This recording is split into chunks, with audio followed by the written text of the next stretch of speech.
श्रीराम जय जय राम। अवधूत चिंतन श्री गुरुदेव दत्त श्रीमत्परमहंस परिव्राजकाचार्य वासुदेवानंद सरस्वती स्वामी महाराज की जय। लक्ष्मी नारायण भगवान की जय। आर्य सनातन वैदिक हिंदू धर्म की जय। शेजारी असलेल्या नारायण लक्ष्मी यांना नतमस्तक होऊन प्रवचनामध्ये श्रवण करण्याकरता आदरणीय या ठिकाणी उपस्थित असलेल्या पुरुषोत्तमानंद स्वामी महाराज यांना नमस्कार करून श्रोतृवृंदांच्या ठिकाणी हृदयात त्यांच्या विराजमान असलेल्या जनार्दन नावाच्या महाविष्णूंना वंदन करून आजचं पुराणाचं प्रवचनाचं पुढचं पुष्प आता आपण सुरू करूया। आपण काल असं पाहिलं की प्रत्येक नाव उच्चार करत असताना त्याच्यामध्ये ओंकार हा येतो प्रधानाने, आणि ओंकारापासून सगळी वर्ण आणि स्वर आणि व्यंजन याची निर्मिती झालेली असल्यामुळे या ओंकारानेच कोणताही मंत्र जर का म्हटला तर तो ओंकारानेच तो मंत्र सिद्ध होतो आणि त्या मंत्राचं योग्य आपल्याला फल मिळतं। म्हणून ओंकार साधना ही एक स्वतंत्र विषय आपल्याकडे सांगितलेला आहे। याच्याबरोबर मी काल आपल्याला असं म्हटलं होतं की विदर्भातले थोर महात्मे प्रज्ञाचक्षु श्रीमंत गुलाबराव महाराज यांचा एक ग्रंथ, त्याच्यामध्ये काही साधकांचे अनुभव लिहिलेले आहेत। त्या ग्रंथाचं नाव आहे अदृश्य दीपिका म्हणून एक ग्रंथ आहे।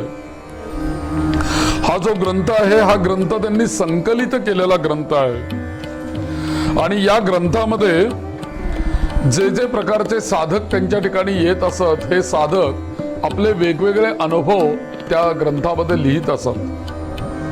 आणि या सगळ्या अनुभव म्हणजे काय तर सत्य घटना ज्याच्या काही अनुभव आलेल्या आहेत परमार्थामध्ये, साधनेमध्ये, उपासनामध्ये, त्या सत्य घटना ते या गुलाबराव महाराजांच्या या अदृश्य दीपिका नावाच्या ग्रंथामध्ये साधक लिहित असत। महाराजांनी एक वेगळी वही स्वतःजवळ ठेवलेली होती आणि अशा लोकांना ते स्वतःच्या अनुभवांची नोंद गुलाबराव महाराज सांगायचे की त्या वहीमध्ये करत जा म्हणून। आणि त्यांनी तो अनुभव लिहिला की त्याची स्वाक्षरी त्याच्या खाली ते करून घ्यायचे। म्हणून त्या वहीमध्ये आलेला एक अनुभव आहे की याच विदर्भामध्ये अमरावतीला एक त्र्यंबक श्रीधर पिंपरकर नावाचा एक गृहस्थ राहत होते आणि त्यांनी त्या वहीमध्ये एक आश्चर्यकारक हकीकत अशी नोंदवली आहे। त्या वहीमध्ये त्यांच्या नावाने ती त्या वहीमध्ये आहे आणि त्यावेळेस त्यांनी सांगितलं की पूर्वीच्या काळी इंग्रजांच्या काळामध्ये एलिचपूरला एक रिसालदार राहत होता आणि त्याच गावामध्ये सरकारी नोकरी करणारे एक कारकुनही राहत होते आणि त्यांना रोज पूजा झाल्यानंतर श्रीमद भगवद्गीता आणि श्री विष्णू सहस्रनामाचा पाठ करण्याची त्या पिंपरकरांना सवय होती। आणि त्यांच्या शेजारी ते जिथे राहत होते त्यांच्या शेजारी एक वृद्ध शेतकरी राहत होता आणि त्या शेतकऱ्याला मोठं कुतूहल वाटायचं की रोज पूजा झाल्यानंतर हे काय म्हणत असतात। त्याला ते काही कळायचं नाही की विष्णू सहस्रनाम आहे, ही भगवद्गीता आहे, हे त्याला काही माहित नव्हतं। पण हे रोज त्याच वेळेला ठराविक वेळेला हे पठण करतात, म्हणजे हे काय म्हणत असतात म्हणून त्याला ते कुतूहल वाटायचं। आणि हे गृहस्थ काय म्हणतात या विचाराने न राहून एकदा त्यांच्याकडे जाऊनच त्यांना विचारलं की तुम्ही हे काय म्हणत आहात, तुम्ही रोज म्हणता ते मी ऐकतोय, पण काय म्हणता। तेव्हा त्यांनी त्याला विस्ताराने सगळं समजावून सांगितलं की अरे तुला जरी स्तोत्र समजत नसलं तरी तुला मी रोज पठण करत असल्यामुळे तुला ऐकायची गोडी लागलेली आहे। कारण आद्य शंकराचार्यांनी सांगून ठेवलेलं आहे आपल्याला गेयम गीता नाम सहस्रम, गीता आणि विष्णू सहस्रनामाचं रोज पठण करावं आणि आयुष्यात आपला स्वतःचा उद्धार करून घ्यावा असं आचार्यांनी सांगितलेलं असल्यामुळे रोज मी नित्य पूजा झाल्यानंतर गीताही पठण करतो आणि विष्णू सहस्रनामही पठण करतो. आणि हे ऐकल्यानंतर त्याला ते काही कळत नव्हतं, पण तुम्ही जे म्हणता ते मला ऐकायला फार गोड वाटतं, म्हणून मी तुमच्याकडे ऐकायला आलं तर चालेल का? ते म्हणाले येत जा बाबा. मी म्हणायला सुरुवात केली की येऊन बसत जा. आणि त्याला ती ऐकायची गोडी लागली आणि रोज तो गीता आणि विष्णू सहस्रनाम हे पठण करत असताना तिथे येऊन तो बसायला लागला. केवळ तो काय करतोय, त्याला म्हणता काहीही येत नाहीये, श्रवण करायला लागला. असे अनेक दिवस गेले आणि नंतर तो शेतकरी आजारी पडला, जो ऐकायला येणार होता तो. आणि त्याच्या बायकोने असा निरोप पाठवला यांच्याकडे की आता आमचे जे पती आहेत हे खूप आजारी पडलेले आहेत, त्यांना तुमच्या ऐकण्याची ही गोडी लागलेली आहे, ते तुमच्याकडे आता ऐकायला येऊ शकत नाहीत, तर तुमच्या कृपेमुळे रोज त्यांना भगवद्गीता आणि विष्णू सहस्रनाम ऐकायला मिळत होतं, परंतु आज आजारपणामुळे ते इथे येऊ शकत नाहीत आणि ऐकू शकत नाहीत, त्यामुळे तो खंड पडतोय श्रवणामध्ये. म्हणून त्याची अशी इच्छा आहे त्या शेतकऱ्याच्या आजारी पडलेल्या की काहीतरी मला ऐकायला मिळावं, म्हणून माझ्यावर कृपा करा. ती बायको त्याची विनंती करते की रोज आपल्या सवडीने त्यातला काहीतरी आमच्या घरी येऊन आमच्या यांना ऐकवत चला. आणि मग त्या पत्नीने विनंती केली आणि खरोखरीच तो रोज ऐकायला येत असल्यामुळे त्यांनाही कळलं की याला खरोखरी ऐकण्याची ती इच्छा आहे. आणि म्हणून त्यांच्या विनंतीला त्या पत्नीच्या मान देऊन हे गृहस्थ रोज नोकरीवरनं आले की हातपाय धुवून जवळच असलेल्या त्या शेतकऱ्याच्या घरी जात होते आणि गीतेचा एक अध्याय आणि विष्णू सहस्रनामाचा एक पाठ त्या आजारी असलेल्या शेतकऱ्याला ते ऐकवू लागले. असे 8-10 दिवस निघून गेले. हे रोज त्याच्याकडे जात आहेत आणि कालांतराने काय झालं की दुखणं खूप वाढलं आणि त्या दुखण्यामध्ये तो शेतकरी मरण पावला. सगळं क्रियाकर्म झालं आणि एक 2-3 महिने निघून गेले. त्याच्यानंतर 2-3 महिने निघून गेल्यानंतर एक दिवशी हे नेहमीप्रमाणे पूजा करत बसले. त्यांची ती पूजेची वेळ, त्यांची ती पठणाची वेळ. त्या दिवशी ते पूजा करायला बसले आणि पूजा करायला बसल्यानंतर त्यांना मागे दारामध्ये कोणीतरी उभं असल्याची जाणीव झाली. मी रोज पूजा करतो तर कोणीतरी मागे उभं आहे माझ्या, किंवा दारात कोणीतरी येऊन उभं आहे अशी जाणीव झाली. म्हणून त्यांनी मागे दारात वळून बघितलं तर तो वृद्ध शेतकरी येऊन त्यांच्या दारामध्ये उभा होता, ज्याला जाऊन 3 महिने होऊन गेलेले आहेत. हा शेतकरी पुन्हा त्यांच्या दारामध्ये येऊन उभा होता आणि या गृहस्थांनी त्याच्याकडे बघितलं. त्यांना काही भीती काही वाटली नाही, कारण देवाच्या पूजा करत होते आणि ओळखही होती त्याची त्यांची. त्यामुळे अरे तुला तर जाऊन वारलास ना तू, म्हणे 2-4 महिने होऊन गेले, मग आता तू परत कसा आलास? मग क्रियाकर्म कोणाचं केलं? आणि त्यावेळेला तो शेतकरी म्हटला की तुम्हाला धन्यवाद देण्याकरता मी आलोय, तुम्हाला धन्यवाद देण्याकरता मी आलेलो आहे. कारण का तुमच्या कृपेने श्रीमद भगवद्गीता आणि श्री विष्णू सहस्रनाम मला रोज तुम्ही ऐकवलं. मी आजारी पडल्यानंतर सुद्धा माझ्या घरी येऊन तुम्ही ते ऐकवलं मला. आणि त्याचा परिणाम असा झाला की हे ऐकण्याचं केवळ फल मला असं मिळालं. ज्या वेळेला मी यमाच्या दरबारात जाऊन उभा राहिलो आणि चित्रगुप्ताने माझं पाप पुण्य वाचायला सुरुवात केली, त्यावेळेला याला सर्वात जास्ती गीता आणि विष्णू सहस्रनाम श्रवणाचं पुण्य मिळालेलं आहे. त्यामुळे याची सगळी पाप आता देवा माफ करा म्हणून त्यांनी यमाला प्रार्थना केली. सगळी पाप माझी नष्ट झाली आणि या विष्णू सहस्रनामाचं श्रवणाचं पुण्य या चित्रगुप्ताने यमाला सांगितलं आणि यमाने माझ्या सगळ्या पापांच्या बद्दल मला क्षमा केली आणि म्हणाले की तुझी केस आता आमच्या यमलोकात चालणार नाही. बरे बाबा, तू ते विष्णू सहस्रनाम ऐकलंयस, गीता ऐकलेली आहेस, तुझी केस आता वैकुंठात चालेल म्हणे, इथं नाही चालणार. विष्णुदूतांना बोलवलं. अरे बाबा, हा तुमचा ऐवज आहे, हा चुकून इथे आलाय आमच्याकडे, याला घेऊन चला तुमच्या वैकुंठामध्ये. आणि गेले का वैकुंठामध्ये? हे तो शेतकरी सांगतोय. हा गुलाबराव महाराज म्हणजे आत्ता या 150 वर्षातली घटना आहे ही सगळी. आणि मग मला त्यांनी विष्णू लोकाला घेऊन गेले, वैकुंठात घेऊन गेले. एवढेच नव्हे तर विष्णू तिथे झोपलेले होते शेषावरती. लक्ष्मी पाय चेपते आहे आणि भगवान विष्णूंनी मला तिथे पोचल्यानंतर गेल्या गेल्या पाहिलं, अरे मी तुझ्यावरती प्रसन्न आहे, तू आता इकडे तिकडे कुठेही जायचं नाही, तर माझ्या या वैकुंठामध्ये केवळ विष्णू सहस्रनाम आणि भगवद्गीता याचं तू श्रवण केलेलं असल्यामुळे तू आमच्या या वैकुंठ लोकात माझा दूत बनून तू राहा.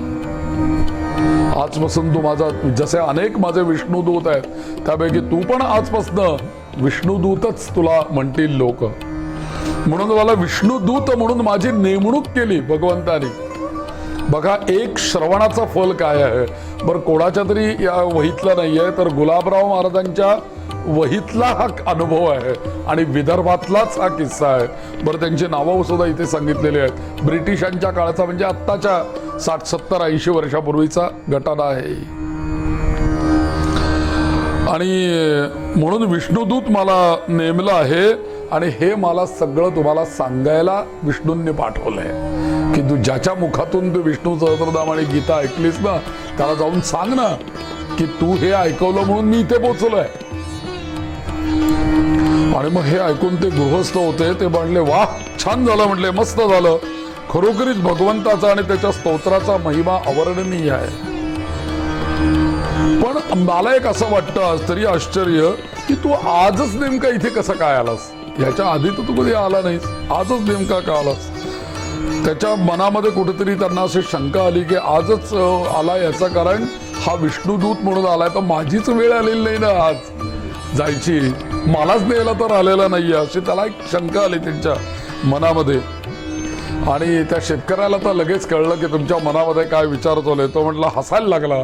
तो हसून म्हणाला, घाबरू नका दादा, तुम्हाला न्यायला आलेलो नाहीये म्हणे, तुमची आत्ता वेळ आलेली नाहीये, तुम्हाला अजून भरपूर आयुष्य मिळेल. मला जसं तुम्ही हे ऐकवलं ना तसं अनेकांना हे ऐकवून तुम्हाला उद्धार करायचा आहे लोकांचा. इतक्या लवकर तुम्हाला घेऊन जाऊन करायचंय काय म्हणे, तुमची अजून वेळ आलेली नाहीये, भगवंताची आज्ञा नाहीये तशी. पण प्रारब्ध असं विचित्र आहे की इथे गावचा रिसालदार राहतो तुमच्या गावातच, आणि तो तुम्हाला माहीतच आहे, तुमच्याच गावातला आहे तो, आणि तो या गावचा रिसालदार आहे, तुम्हाला तो माहीत आहे. आणि आज त्याची वेळ आलेली आहे, त्याला नेण्याकरता आम्ही इथे आलेलो आहोत. म्हणजे कशी वेळ आलेली आहे, तर त्या रिसालदाराचं प्रारब्ध मोठं विचित्र आहे. म्हणून मला त्या विष्णूंनी पाठवलेलं आहे. कारण का, जो पुण्यवान जीव असतो त्याला नेण्याकरता विष्णुदूत पाठवले जातात, आणि जो पापी मनुष्य असतो त्याला नेण्याकरता यमदूत येतात. आता हा रिसालदाराचं प्रारब्ध असं विचित्र आहे की तो रोज भगवंताची पूजा करतो आणि तुळशीला पाणी घालतो दारात असलेल्या वृंदावनाच्या, आणि भगवंताचा नामस्मरण करतो. या तिन्ही गोष्टी त्याच्याकडे आहेत, आणि म्हणून त्याला नेण्याकरता आम्हाला पाठवलेलं आहे. पण हे एक गोष्ट मात्र एवढी खरी, एवढं तो पुण्य करतो सकाळी, पण जेवढं हे पुण्य मिळवतो ना तेवढं तो पापही करतो. त्यामुळे त्याची वेळ आलेली आहे असं म्हणून त्याला न्यायला यमदूतही निघालेले आहेत, आणि इकडनं आम्ही विष्णुदूतही आलेलो आहोत. पण श्री भगवंतांना त्याची दया आल्याने त्यांनी विष्णुदूतांना आज्ञा केल्या, अरे बाबा रोज तो विष्णूंना पाणी घालतोय, माझी पूजा करतोय, माझं नामस्मरण करतोय, तुम्हीच घेऊन या, बघा काय होतंय तिथे घटना, त्याप्रमाणे तुम्ही ठरवा, त्याला तुम्हीच घेऊन या अशी माझी इच्छा आहे. आणि म्हणून त्याचं प्रारब्ध कसंही जरी असलं तरी त्याच्या शेवटच्या क्षणी त्याला सांभाळण्याकरता भगवंतानी आम्हाला इथे पाठवलेलं आहे की त्याला तो मृत्यू असाच आला पाहिजे की तो आमच्या ताब्यात आला पाहिजे, तो यमदूतांच्या ताब्यात. म्हणजे भगवंत किती एका श्रवणाची सोय करतात असं आपल्याला गुलाबराव महाराज सांगतात बघा. एका श्रवणाचं फल सांगताय, म्हणजे कशी व्यवस्था चालू राहते आपल्याला कळत न कळत, बरोबर भगवंत तशी योजना करून घेतात आणि त्यामध्ये आपण जातो. हे याच्यावरनं आपल्याला सांगण्याकरता हा मोठा दृष्टांत आहे. प्रारब्ध त्याचं कसंही जरी असलं ना तरी त्याला शेवटी आम्ही विष्णुदूत सांभाळणार आहोत. कारण का, तू बघ म्हणे आज संध्याकाळी काय घटना घडते. त्याच्याकडे घोड्यांची पागा आहे, त्याच्यात एक काळा नाठाळ घोडा आहे आणि रिसालदार संध्याकाळी हा ओसरीवर बसेल संध्याकाळच्या वेळेला आणि त्याच वेळेला नेमके या ओसरीवर बसलेले असताना त्याला न्यायला यमदूत तिथे येतील. आता हा नाठाळ घोडा असल्यामुळे त्याच्या पायाला दोर बांधलेला असेल आणि तो दोर ते यमदूत सोडतील. त्यामुळे होईल काय की तो नाठाळ घोडा बिथरेल आणि मग तो बिथरल्यानंतर तो घोडा कोणालाच आवरणार नाही. कुठलेही त्याचे नोकर पळत गेले ते कोणाला आवरणार नाही आणि रिसालदार तिथे जाईल त्या घोड्याला आवरायला आणि घोडा मागच्या पायाने बरोबर अचूक अशी लाथ त्याच्या छातीवर मारेल आणि ती छातीवर त्यांनी मारली की तो ताडकन उडेल म्हणे आणि उडून जर का तो तुळशी वृंदावनाच्या जवळ पडला तर तो ऐवज आमचा आहे. पण दुसरीकडे जर का कुठे पडला तर त्याला यमदूत नेणार आहेत. म्हणजे यमदूत आणि विष्णू यांचा संवाद आहे सगळं आणि मग तो आमच्या सद्दीमध्ये येईल, मग त्याला आम्हीच घेऊन जाणार.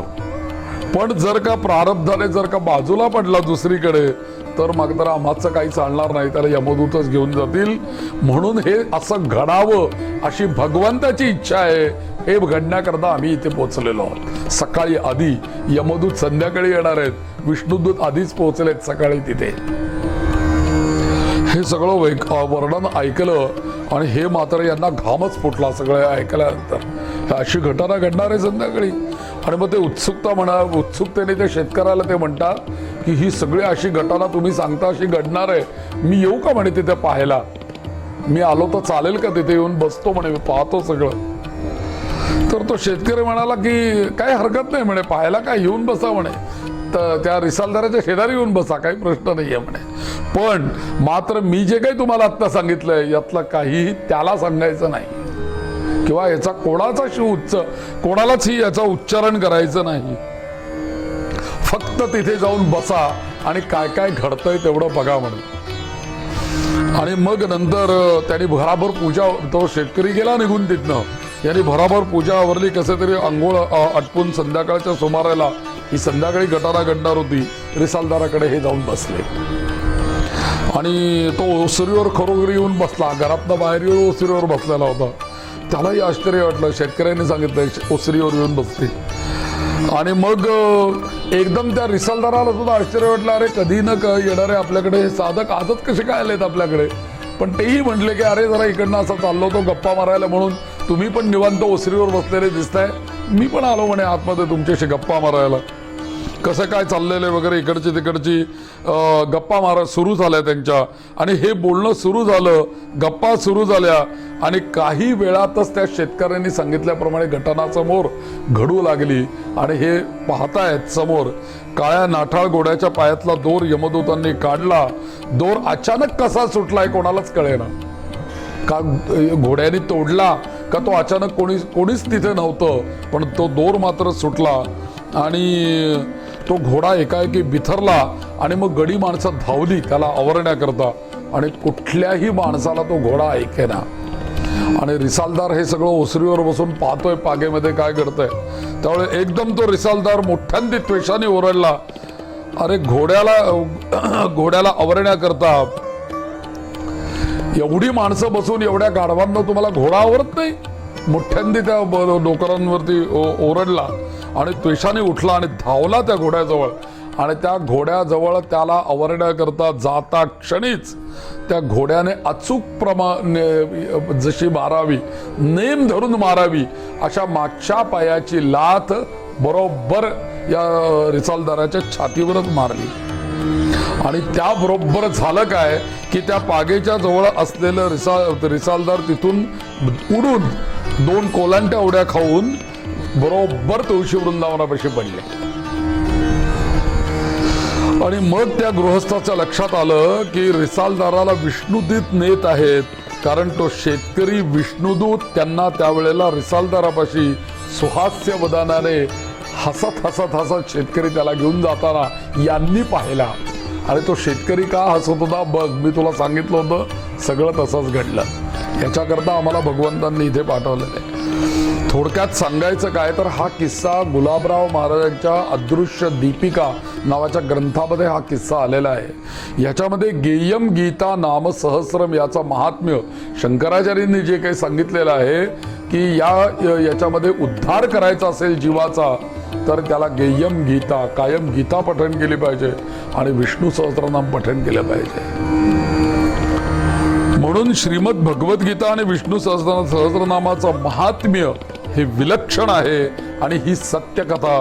कारण या गुलाबरावांच्या या ग्रंथामध्ये मुळातच गुलाबराव महाराजांनी सांगितलं होतं ज्या सत्य घटना असतील जे सत्य अनुभव असतील तेच या वहीमध्ये लिहा.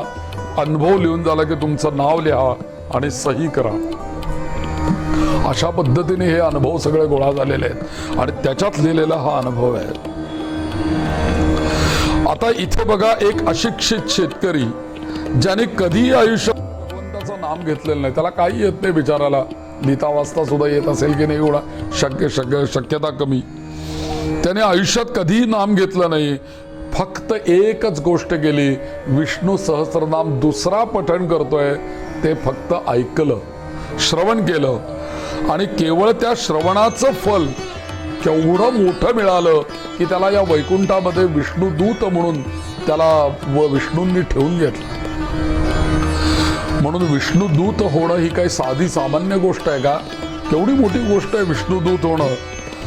आणि विष्णुदूत कोणाला भगवंताने करायचं हे आधीच ठरवून ठेवलेलं असतं. सगळ्यांना विष्णुदूत होऊ देत नाहीत भगवंत.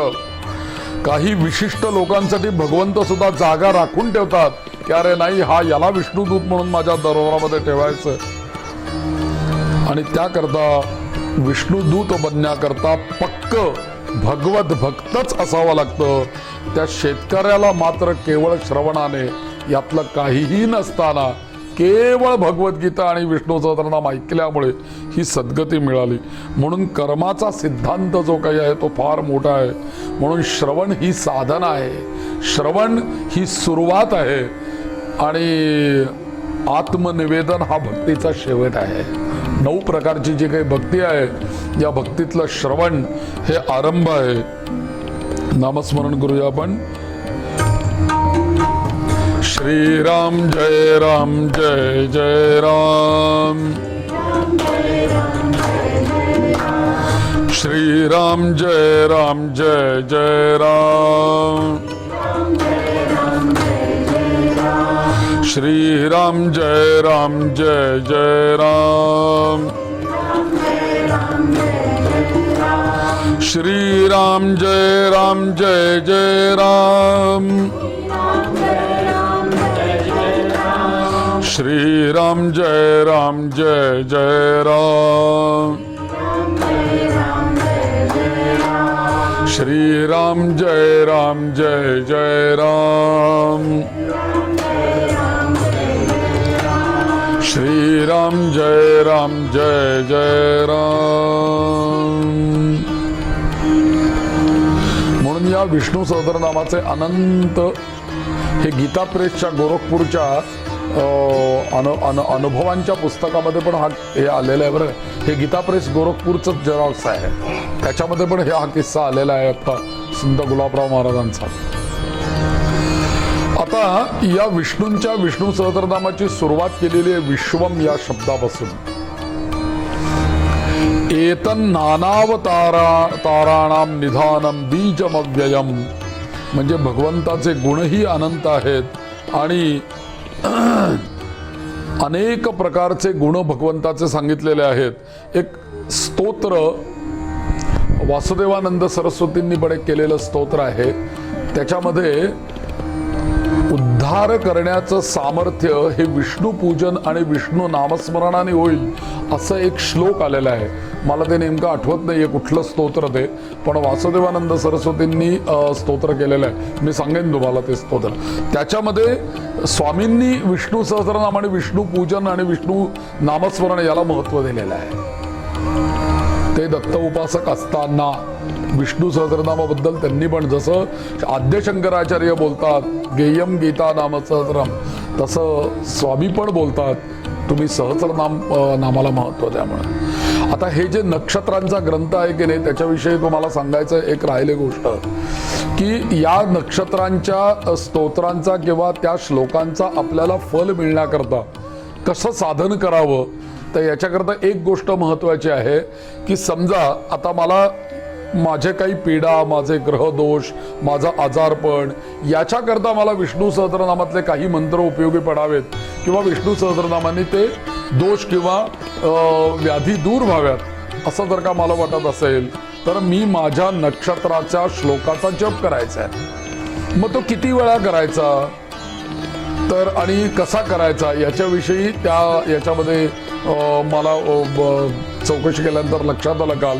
मी त्याच्यावरती बरोबर ते विचारलं त्यांनी काय सांगितलं की पहिल्यांदा काय करायचं की आपल्याला विष्णू सहस्त्रनामाने आपल्याला हे फल पाहिजे तर मनापासून अथपासून इतिपर्यंत संपूर्ण विष्णू सहस्त्रनाम एकदा पठण करून घ्यायचं. आणि हे पठण केल्यानंतर आपल्या नक्षत्राचं जे चरण आहे ज्याच्यावरती आपला जन्म झाला, मग ते चरण या पुस्तकामध्ये लिहिलेले आहेत. अश्विनी प्रथम चरणम, विशाखा द्वितीय चरण, त्या चरणाचा तो श्लोक जो आहे त्या श्लोकाचा 16 वेळेला जप करा.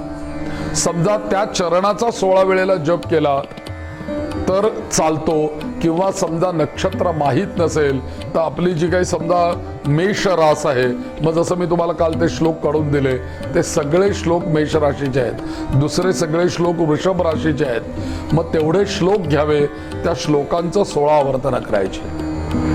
विष्णूंना 16 आकडा हा प्रिय आहे, परंतु विष्णू सहस्त्रनामाची ज्या वेळेला अनुष्ठान म्हणून आवर्तन करायची असतात त्यावेळेला शास्त्र मंत्रशास्त्र असं आहे की मंत्रांमध्ये जितकी अक्षरं असतात तितका सहस्र किंवा तितका लक्ष त्याचा जप करावा असं मूळ मंत्रशास्त्र आहे. म्हणून गायत्री मंत्राची अक्षरही 24 असल्यामुळे 24,000, 2400, 24 लक्ष या पद्धतीने त्याची पुरस्करण होतात. तसं या संपूर्ण विष्णू सहस्त्रनामाचा मूल मंत्र जो काही सांगितलेला आहे तो ओम नमो भगवते वासुदेवाय, द्वादशाक्षरी मंत्र या संपूर्ण विष्णू सहस्त्रनामाचा मूल मंत्र आहे. त्यामुळे आपल्याला जर का याचं योग्य फल पाहिजे असेल आणि आम्हाला काम्य अनुष्ठान करायचं असेल, समजा आमच्या वास्तूतले दोष नाहीसे व्हावे, आजारपण दूर व्हावं, बाधा नाहीशी व्हावी, पीडा नाहीशी व्हावी, ग्रहदोष निवारण व्हावेत, तर आम्हाला कमीत कमी त्याची 12 आवर्तनं करावी लागतील. अर्थातच 12 आवर्तनं करायची, पण मग सुरुवात केव्हा करायची 12 आवर्तनं करायची, तर 2 गोष्टी आहेत. एक तर श्रवण नक्षत्र जे आहे 27 नक्षत्रांमधलं श्रवण नक्षत्र, या श्रवण नक्षत्राची देवताच विष्णू आहे. त्या दिवशी तुम्ही आरंभ करू शकता किंवा त्या दिवशी त्याचा अधिकाधिक जप करू शकता. जसं आर्द्रा नक्षत्र जर का असेल तर आर्द्रा नक्षत्र असताना आर्द्रा नक्षत्राची देवता आहे रुद्र, मग तुम्ही आर्द्रा नक्षत्रावर शिवपूजन, शिव अभिषेक, शिव अनुष्ठान तुम्ही करू शकता.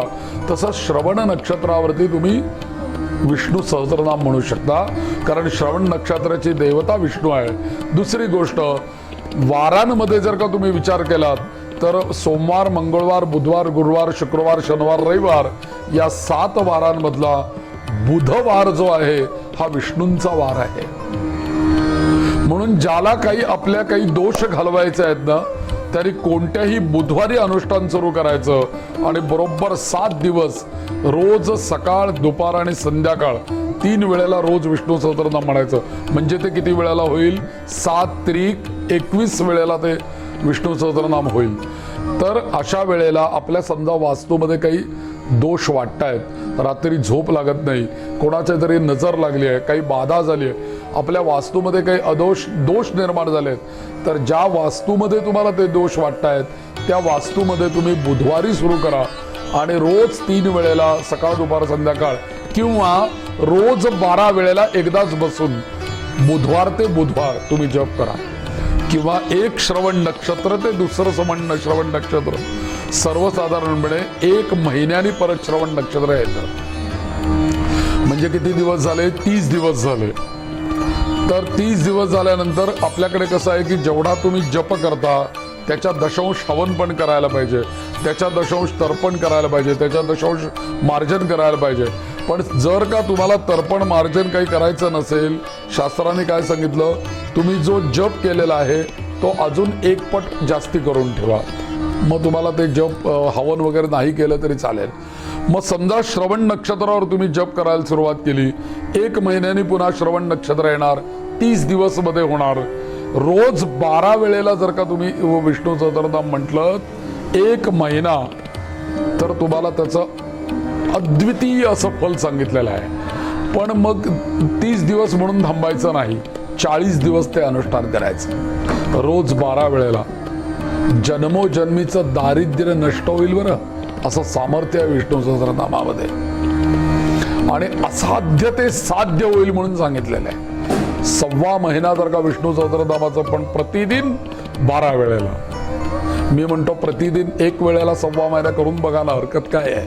12 वेळेला जर का आपल्याला 5 किलो फल मिळणार असेल, रोज 1 वेळेला म्हणणार 50 काय त्याला म्हणतात 50 हे मिळेल, ग्रॅम मिळेल, 25 ग्रॅम मिळेल, पण मिळेल. 5 किलो नाही मिळणार आम्हाला. पण त्याने अनुष्ठान करताना अशा, मी फलश्रुती आज सांगणार आहे, मला आज फलश्रुतीच बोलायची आहे. पण आधी या विष्णू आणि याचा 2 तुम्हाला गुण सांगतो. 2 नावांचा शांकर भाष्याप्रमाणे आपण अर्थ बघूया. मूळ जे शांकर भाष्य आहे त्यांनी प्रत्येक नावाची कशी व्युत्पत्ती आचार्यांनी सोडवून आपल्याला दिलेली आहे. एक 2-4 नावं त्यातली बघूया आणि मग आपण फलश्रुती, त्या शांकर भाष्यातलीच फलश्रुती आपण पाहूया. याचं कारण असं आहे, वशी वदान्यो गुणवान नृजुशुचिः मृदुहृदयालोर मधुरस्थित समः कृती कृतज्ञस्त्वमसि स्वभावतः समस्त कल्याण गुणामृतो दधिः. एकंदरीत या भगवंताकडे 12 प्रकारचे गुण आहेत. या सगळ्या गुणांची नावं विष्णू सहस्त्रनामामध्ये आलेली आहेत.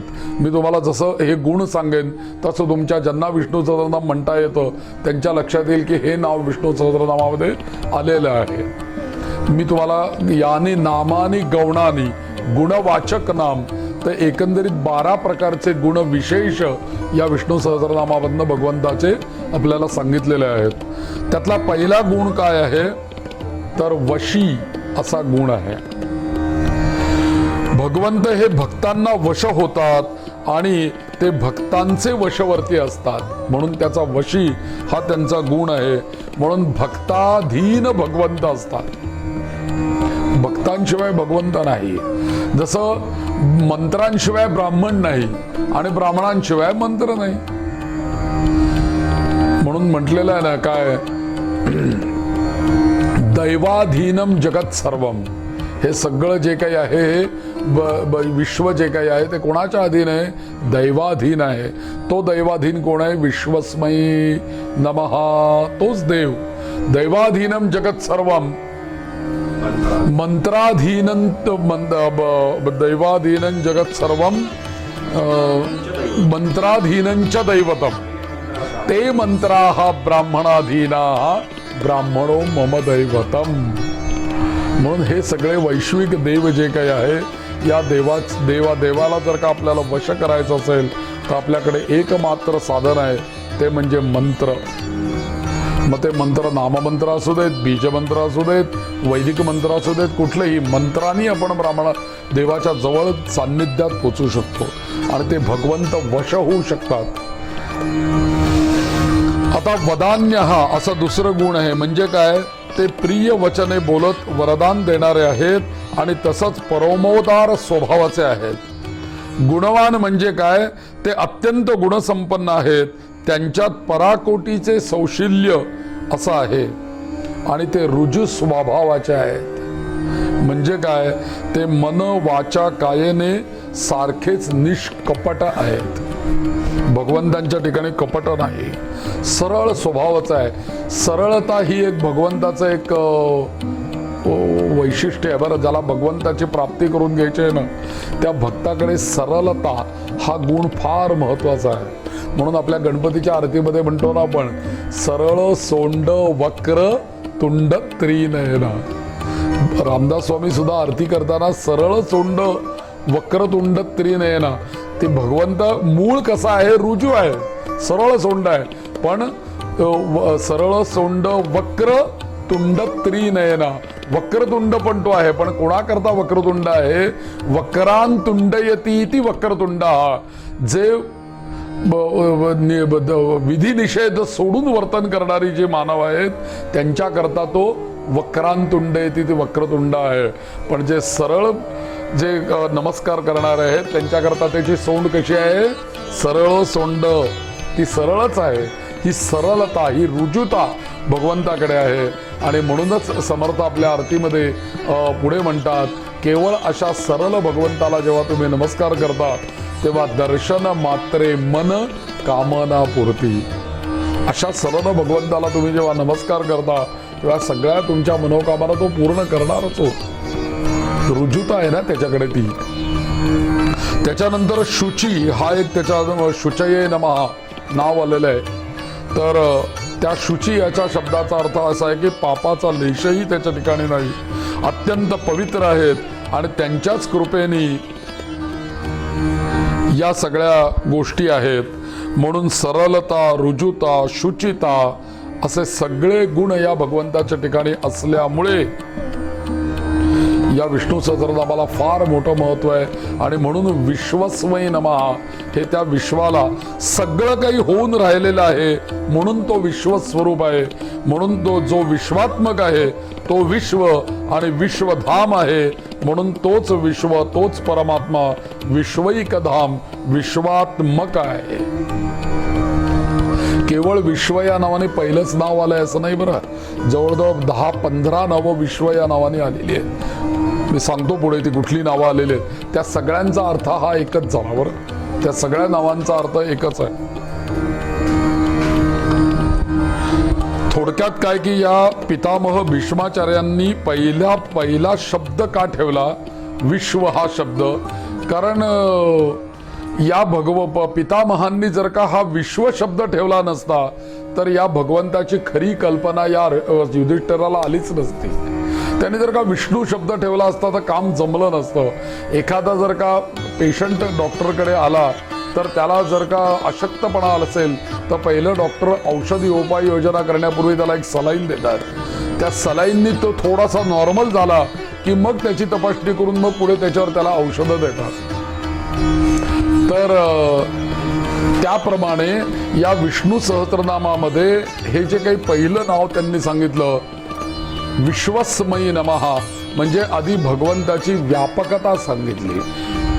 या विश्वामध्ये म्हणजे व्यष्टी दर्शन आणि समष्टी दर्शन, त्यातलं समष्टी दर्शन पहिल्यांदा त्या युधिष्ठिरासमोर त्यांनी ठेवलं. आणि जिथपर्यंत साधकाला हे समष्टी दर्शन कळत नाही किंवा भगवन्मय हे विश्व आहे, या विश्वामध्ये देवाशिवाय परमात्म्याशिवाय दुसरं काहीही नाही, हे जिथपर्यंत साधकाला कळत नाही तिथपर्यंत कितीही साधकाने साधना केली, नाम घेतलं तरी सुद्धा त्याचा काहीही उपयोग होत नाही. त्याची दृष्टी बदलण्याचं, कारण त्या युधिष्ठिराची तो विष्णू सहस्रनाम त्याच्याविषयी धर्म त्याला सांगायचा आहे आणि या नामाने उद्धार कसा होईल हे त्याला सांगायचं आहे. म्हणून त्या युधिष्ठिराला एक विश्वस्मै नमः म्हणून ते एक मोठी दृष्टी देत आहे. तो आता विशाल सर्वत्र भगवंताला पहा. आणि म्हणून भगवंताचं स्वरूप, सामर्थ्य आणि सत्ता भागवतामध्ये पण सुद्धा नाही का की सच्चिदानंद रूपाय विश्वोत्पत्त्यादि हेतवे. तर ह्याच्यामध्ये सुद्धा पहिल्या श्लोकामध्ये भागवताच्या भगवंताचं स्वरूपही सांगितलं, सामर्थ्यही सांगितलं. विश्वोत्पत्त्यादि हेतवे सच्चिदानंद रूपाय विश्वोत्पत्त्यादि हेतवे तापत्रय विनाशाय श्रीकृष्णाय वयं नमः. तिन्ही गोष्टी त्याच्यामध्ये सांगितल्या. हे जिथपर्यंत साधकाला कळत नाही म्हणून त्याच्या पुढे भागवत ऐकायला सुरुवात करायची आहे. कोणाचं भागवत ऐकायचंय तर या पहिल्या श्लोकातच सुरुवात आहे. आणि परत पहिला श्लोक सत्यं परं धीमहि. सत्याम परम धीमही पण नाही, कुठल्याही देवाचं नाही, सत्यम परम एकम सत विप्राहा बहुधा वदंती, म्हणजेच आता विश्वात्मके देवे, म्हणजेच विश्वस्मय नमः. आता हे जे विष्णू सहस्रनाम आहे हे व्याधी निवारक आहे बरं का, अनंत प्रकारच्या व्याधी निवारण करणार आहे. गुलाबराव महाराजांच्याच त्या पोथीमधला अजून एक किस्सा आलाय. विष्णू सहस्रनाम हे व्याधी निवारक आहे. हे कसं तर विदर्भातलाच एक किस्सा तिथे त्यांच्या वहीमध्ये आलेला की अमरोद क्षेत्राच्या उत्तरेला 4 कोसावरती नामदेवाची नरसी या नावाचं गाव आहे विदर्भामध्ये, आणि त्याचा तालुका इंगोली येतो आणि जिल्हा परभणी येतो. तिथे एक शास्त्री राहत होते.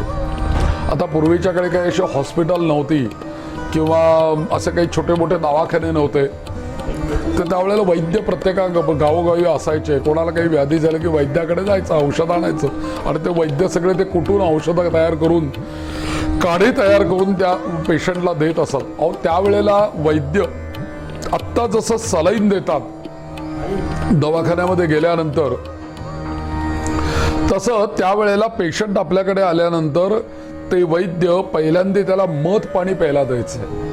आयुर्वेदामध्ये मध पाणी पिणं हे एक सलाईनचं काम करतं, कारण मध ही पटकन रक्तामध्ये मिसळून जाते आणि मनुष्य आत्ताच्या काळामध्ये भाषेमध्ये बोलायचं म्हणजे एकदम फ्रेश होतो, तरतरीत होतो. तर त्यामुळे असे वैद्य असायचे आणि असे पिढीजात वैद्य असायचे. जसे पिढीजात भिक्षू तसे पिढीजात वैद्य असायचे. माझे वडील वैद्य, त्याचे वडील वैद्य, असे पिढीजात. आणि ती विद्या ते बरोबर आपल्या पुढच्या पिढीला ते देत असत आणि पुढची लोक त्यांच्या ओटीला किंवा त्यांच्या अंगणाला ती सवयच असायची की रोज त्यांच्याकडे पेशंट घेऊन बसलेले असे एक प्रख्यात वैद्य या गावाला राहत होते. पण काही वेळेला असं होतं की पिढीजात जी असलेली विद्या आहे ना, ती भगवंताच्या इच्छेने कुठल्या तरी एका पिढीला संपून जाते, खंडित होऊन जातात. आणि 1-2 गोष्टी होतात. एक तर अशा वंशाचा निर्वंश होतो, हा एक भाग. आणि जरी वंश जन्माला आलेला असेल पुढे, तरी पारंपरिक आलेली विद्या ती पुढच्या वंशाला संक्रमित होत नाही. कारण कुठलीही पारंपरिक विद्या जर का चालायची असेल ना, तर त्याला एक भगवंताचा आशीर्वाद पाहिजे, गुरु कृपा पाहिजे आणि पुण्याईचा अंश पाहिजे. ज्या क्षणी वंशातलं पुण्य संपत येतं, ज्या क्षणी वंशातली तपश्चर्या संपते, ज्या क्षणी कोणाचा तरी आशीर्वाद संपतो, त्यावेळेला मात्र त्या वंशाची उतरंड चालू होते. आणि उतरंड चालत येते आणि 2 गोष्टी त्यातनं घडतात. एक तर निर्वंश तरी होतो, नाहीतर पुढची पिढी एकदम क्रॉस, म्हणजे एकदम आचारनिष्ठ वडील जर का असतील तर मुलं एकदम भलत्याच मार्गाला गेलेले आपल्याला दिसून येतात. एकदम क्रॉस होऊन जातं सगळ्या गोष्टी. असं का होतं तर या 3 गोष्टींमुळे. तर तसं यांच्याकडे काय झालं की त्याचे वडील वैद्यकीय करत होते, पण मुलांनी त्याच्यामध्ये कधीही हे घेतलं नाही, शिकला नाही त्या वडिलांकडे, कधी त्यांनी ते समजावून घेतलं नाही. आलेल्या पेशंटचा पण काही विशेष काही त्यांनी दखल घेतली नाही. आणि अचानक काही वेळेला ज्या घटना घडतात तसं अचानकच या वडिलांना काहीतरी दुखणं आलं आणि त्या दुखणात ते गेले, जे वैद्य होते ते. आता त्या पंचकृषीमध्ये 4-5 गावांमध्ये ते एकमेव वैद्य होते.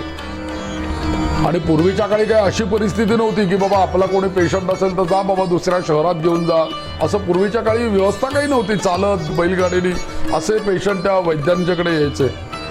आता एकदम अचानक वडील गेले, त्यांचं क्रियाकर्म वगैरे सगळं झालं. एकही वैद्यकीय ग्रंथ वडिलांकडे त्यांच्या मुलांनी शिकलेला नव्हता आणि कुठल्याही तऱ्हेचा औषधाचं ज्ञानही त्यांनी घेतलेलं नव्हतं. कसा पेशंट तपासायचा ह्याचंही त्याला काही ज्ञान नव्हतं. पण अशी परिस्थिती निर्माण झाली की गेले 4-4 पिढ्या आमच्या घरामध्ये पेशंट येण्याची परंपरा आहे. वडील जरी गेले तरी लोकांची आशा मात्र काय होती, या पोराला काहीतरी वडिलांनी शिकवून ठेवलं असेल, अरे दे रे आम्हाला औषध, अरे दे रे काहीतरी आमचं हे दुखतंय ते दुखतंय, आम्हाला ही व्याधी. लोक मागायला लागली दारामध्ये औषध त्या मुलाला. ह्याला कळे ना आता आपण करायचं काय, मला तर काही विद्या येत नाहीये, मग द्यायची कसं, काय करायचं औषधाचं. पण तो वाटत त्यांनी एक विचार केला, तुम्ही म्हणाय सगळे उद्या पहाटे माझ्याकडे औषध घ्यायला या, म्हणजे सूर्योदय झाल्यानंतर.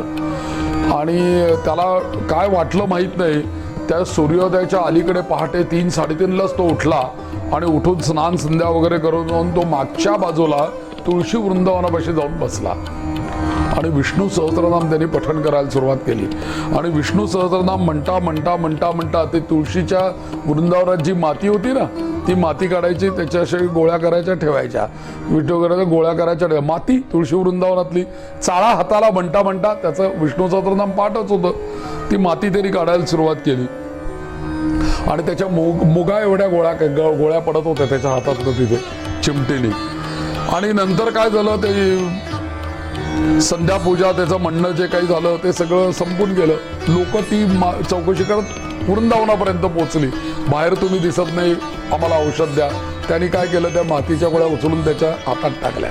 दुसरा पेशंट आला, त्याच्या हातात टाकल्या. तिसरा पेशंट आला, त्याला 2-2, 3-3, 4-4 त्या मातीच्या गोळ्या त्यांनी दिल्या.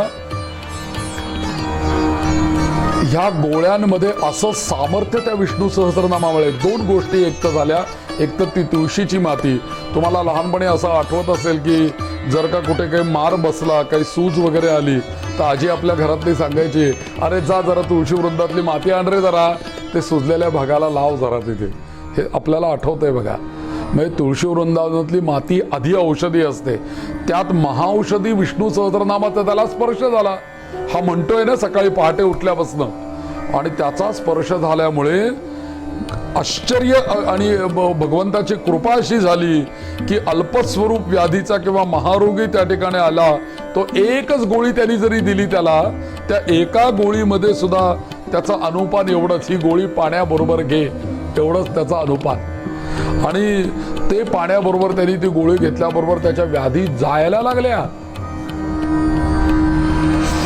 आणि मग त्याला लक्षात आलं की आता आपल्याला काही शिक्षणाची आवश्यकता नाही, बाबांनी हे विष्णू सहस्त्रनाम शिकवलं एवढंच पुरे आहे आपल्याला.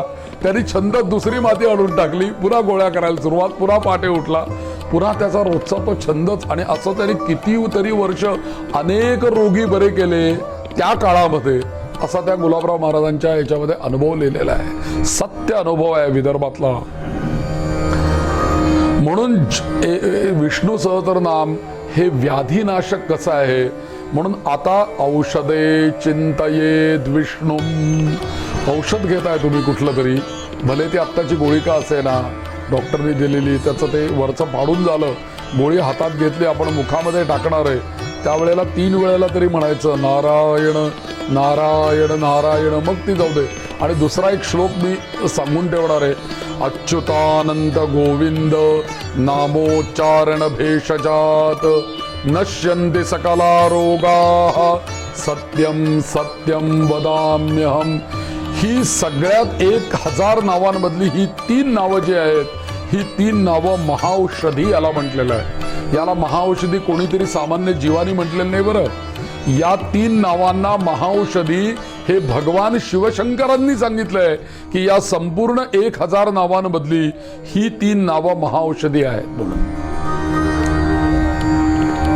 असं त्या शंकरांनी सांगितलं. आता ज्वरच नाशाचा उपाय म्हणून आपल्या आयुर्वेद चरक संहितेमध्ये पण या विष्णू सहस्त्रनामाचा कसा सांगितलाय फक्त तो बघून घ्या. विष्णुम सहस्र मूर्धानम चराचर पतिम विभुम स्तुवन नाम सहस्रेण ज्वरान सर्वान अपोहती. कोणत्याही प्रकारचा ज्वर जर का झाला तर आयुर्वेद संहिता, चरक संहिता सुद्धा असं सांगते आपल्याला की तुम्हाला तुमचा कोणताही ज्वर हा विष्णू सहस्त्रनामामध्ये बरं करण्याचं सामर्थ्य आहे. मग याचा उपाय काय करायचा. अनुभव त्यांनी असं सांगितलं की प्रयोग असा करायचा, एखाद्याला जर का 1 दिवस ताप आला, 2 दिवस आला, 3 दिवस आला, असा जर का सारखा ताप येत असेल तर करायचं काय की जो रोगी आहे, पेशंट आहे, त्याच्या हातामध्ये एक चिमूटभर मूग द्यायचं, हिरवे मूग. आता बघा सगळा मुगाचं मूग हे धान्य कोणाचं आहे, बुधाचं आहे.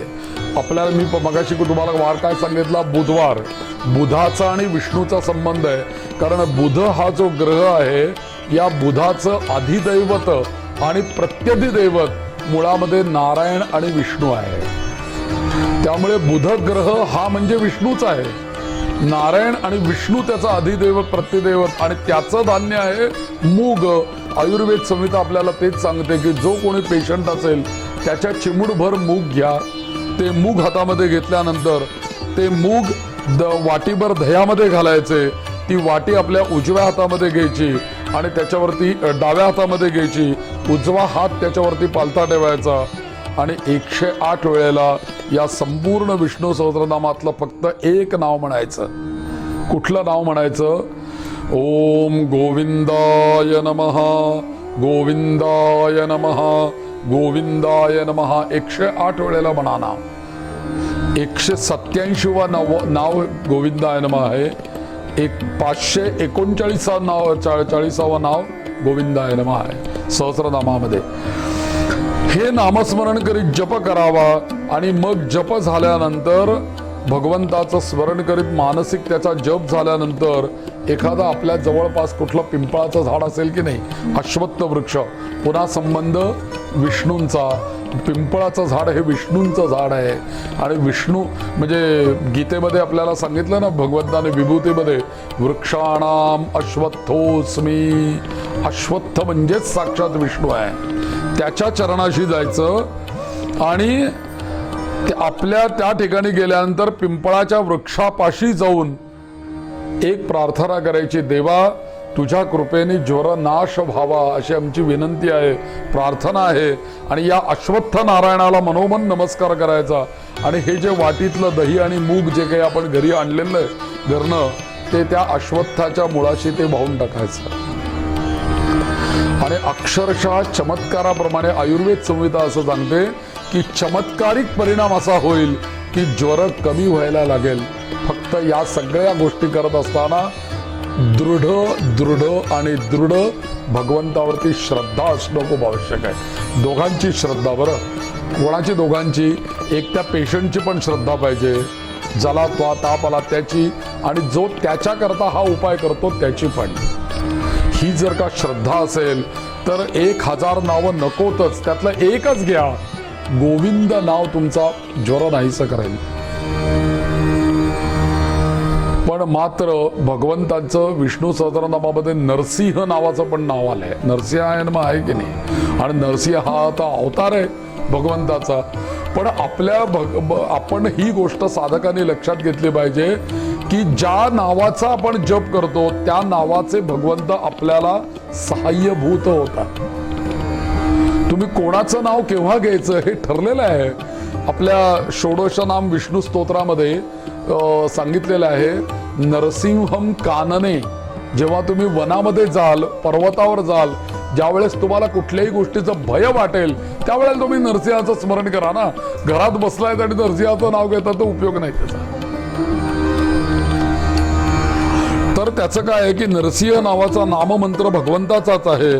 पण ज्या वेळेला आपण संकटात सापडलेलो असतो, अरण्यातून वाटचाल करत असतो, किंवा आपल्याला कुठल्या तरी प्राण्याची भीती वाटते, श्वापदांची भीती वाटते, लुटारूंची कधी आपल्याला भीती वाटते, चोरांची, अशा वेळेला आपल्याला संरक्षण लाभावं म्हणून हे नरसिंह नाव घ्यायचं आहे. एक गोरखपूरच्या याच्यामध्ये एक किस्सा आलेला आहे. तो किस्सा असा आलेला आहे की नाव कसं काम करतात. तर 2 मित्र असतात, 2 जण, आणि प्रवासाला निघालेले असतात. आता मजल करत या धर्मशाळेत मुक्काम, मग पुढच्या गावातल्या धर्मशाळेत मुक्काम, असं त्यांचं ते चालू असतं. तर एक दिवशी मोठी भयान अशी रात्र पडलेली होती. विजा कडकडत होत्या, पाऊस तुफान पडत होता. असं गाव लागलं त्यांना. आणि आता आपल्याला पुढे प्रवास कसा करायचा? पाऊस तर पडतोय, विजा कडकडतायत. मग आता म्हणे आपण याच गावामध्ये मुक्काम करूया. म्हणून त्यांनी त्या धर्मशाळेमध्ये ते 2घही मित्र झोपले. कोणी नव्हतं त्या धर्मशाळेमध्ये. हे 2च जण तिथे मुक्कामाला. कोणी येणार कसं या पावसामध्ये? म्हणून त्यांनी ते काय त्यांचं रोजीरोटी काय असेल ती खाल्ली झोळीतली आणि तिथे ते निद्रिस्त पडले. आणि एकाच याच्यावरती शयन करायचं आणि सतरंजी काय चटई काय त्यांची घातली तिथे. आणि ते 2घही मित्र होते, ते 2घही जण त्या याच्यावरती पडले. आता पडल्यानंतर 2घही तसे साधकच होते, यात्रेला तीर्थयात्राला निघालेले साधक होते. कोणतं नाव केव्हा घ्यावं याच्याबद्दल हा किस्सा गोरखपूरच्या विष्णू अंक अंक जो म्हणून तो त्यांचा 350 कल्याणचा अंक आहे, त्या विष्णू अंकामध्ये हा किस्सा लिहिलेला आहे. मी त्याच्यावरूनच तुम्हाला सांगतोय. तर त्यांनी काय केलं की झोपल्यानंतर थोडं झोप लागायला लागल्यानंतर एका मित्राने त्यातल्या नरसिंहाय नमः नरसिंहाय नमः जप करायला सुरुवात केली मनातल्या मनात. त्या नावाचा परिणाम असा झाला की हा जो शेजारचा झोपलेला मित्र होता ना, ती नरसिंह शक्ती त्या मित्राच्या अंगामध्ये शिरली आणि तो मित्र ताडकन उठला आणि उठून याच्या छातीवरच बसला आणि त्याचा गळा पकडला. कारण का की नरसिंहाय नमः म्हणून इथे आपल्याला असं त्या गोरखपूरच्या अंकामध्ये लिहिलंय, कब कौन सा नाम कौन से समय में लेना चाहिए ये साधकों को समझ में आना बहुत आवश्यक आहे, असं त्याच्यामध्ये त्यांनी ते छोटं लिहिलेली कथा आहे. हे जर का आपल्याला समजलं नाही तर भलतंच काहीतरी होऊ शकतं ना. हे नरसिंह नाव केव्हा घ्यायला पाहिजे होतं? ज्या वेळेला संध्याकाळी त्या गावात पोहोचले, विजा कडकडत होत्या, त्यावेळेस त्यांना प्रवास पुढे करावासा वाटत होता, त्यावेळेस नरसिंह म्हणत जर का पुढचा प्रवास केला असता तर त्यांनी रक्षण केलं असतं ना. पण हे झोपल्यानंतर नरसिंह शयने चिंतयेद विष्णू, शयनाच्या वेळेला तुम्ही विष्णवे नमः विष्णवे नमः विष्णवे नमः म्हटलं पाहिजे. मधुसूदनाय नमः म्हणा चालेल. आजारी आहात तुम्ही अच्युत अनंत गोविंद स्मरण केलं पाहिजे. सारखंच तेच नाव तुम्ही जर का म्हणायला लागलात तर जे नाव तुम्ही विष्णू सहस्रनामामधलं घ्याल त्या प्रकारचे भगवंताचे गुण आणि त्या प्रकारचं भगवंताचं स्वरूप तुम्हाला साह्यभूत होतं. कारण भगवंत त्या नाम मंत्राला बांधलेले आहेत. मगाशीच मी सांगितलं ते मंत्र, त्या मंत्रांनी तो भगवंत बांधला गेलेला आहे. म्हणून शेवटी आम्ही ब्राह्मण लोक कर्मकांड करतो म्हणजे काय करतो तर आम्ही मंत्र म्हणतो, त्या मंत्रमयी असलेल्या देवता तर तिथे कार्यरत होतात. म्हणून आम्ही गणानांत्व मंत्र म्हणून जेव्हा त्या सुपारीवर अक्षता वाहतो त्यावेळेला गणपती नावाची शक्ती निसर्गातली ब्रह्मांडातली ती त्या सुपारीमध्ये प्रविष्ट होत असते आणि मग आम्ही यजमान त्याची पूजा करत असतो. महागणपतये नमः पाद्यम समर्पयामी अर्घ्यम समर्पयामी आणि नंतर काम झाल्यानंतर आम्ही काय म्हणतो, यान्तु देवगणा सर्वे पूजामादाय पार्थिवीम इष्टकाम प्रसिद्ध्यर्थम पुनरागमनाय च. झाला गणपती विसर्जन. मग आता मला तुम्ही सांगा ती सुपारी म्हणजे गणपती आहे का? एखादा माझ्यासारखा सुपारी खाणारा असेल तर ती सुपारी पटकन गेली अडकेत घेऊन खाऊन पण टाकेल. म्हणजे सुपारी म्हणजे गणपती आहे का? पण सुपारी म्हणजे गणपती नाहीये, तर मंत्राधीन गणपती आहे. तो मंत्र म्हणून जर का तिथे अक्षता व्हायला गेलात तर त्या मंत्रांच्या द्वारा ती शक्ती त्या सुपारीमध्येच काय अन्य कुठेही प्रविष्ट होऊ शकते. म्हणून तुम्ही एखाद्या फुलांवर देवतांचं आवाहन करू शकता, फळावर आवाहन करू शकता, पाण्यात आवाहन करू शकता, पृथ्वी तलावर आवाहन करू शकता. या जगामध्ये काहीच तुम्हाला मिळालं नाही. तुम्ही सूर्यनारायणाकडे बघा आणि त्या ठिकाणी तुम्ही ललितांबिकेला आवाहन करा, चंद्राकडे बघा, ललिता परमेश्वरीचं ध्यान करा, तिथे ती आवाहित होईल आणि त्याची पूजा मानस पूजा करा म्हणून आपल्याकडे सांगितलंय. प्रतिकात्मक तुम्ही काही असू दे, सगळ्या गोष्टींमध्ये महत्व कशाला दिलंय? मंत्रांना महत्व दिलेलं आहे. म्हणून आमच्याकडे म्हणतात ना की मननात त्रायते ती मंत्र. हा शेवटी मंत्र नाममंत्र आहेत का बीजमंत्र आहेत का मोठे वैदिक मंत्र आहेत त्याला महत्व नाहीये, तो नाममंत्र आहे ना तो. म्हणून तो आपल्याला त्र या शब्दाचा मंत्र म्हणजे स्तोत्र म्हणजे रक्षण करणारा, त्र म्हणजे तारण करणारा, त्र म्हणजे या भवसागरातून तारण करणारे जे कोणी असतात ते मंत्र असतात. म्हणून यातल्या प्रत्येक मंत्राला अत्यंत मोठं महत्व आहे. आता हे गोविंद नावाचं एक जाता जाता अजून एक तुम्हाला गोष्ट सांगून ठेवतो. गोविंद नाव जसं ताप नाश करणार आहे, ज्वर नाश करणार आहे, तसं गोविंद हे जे काही नाव आहे ना हे उत्कृष्ट अन्न डायजेस्ट करणारं, अन्न पचन करणारं नाव आहे.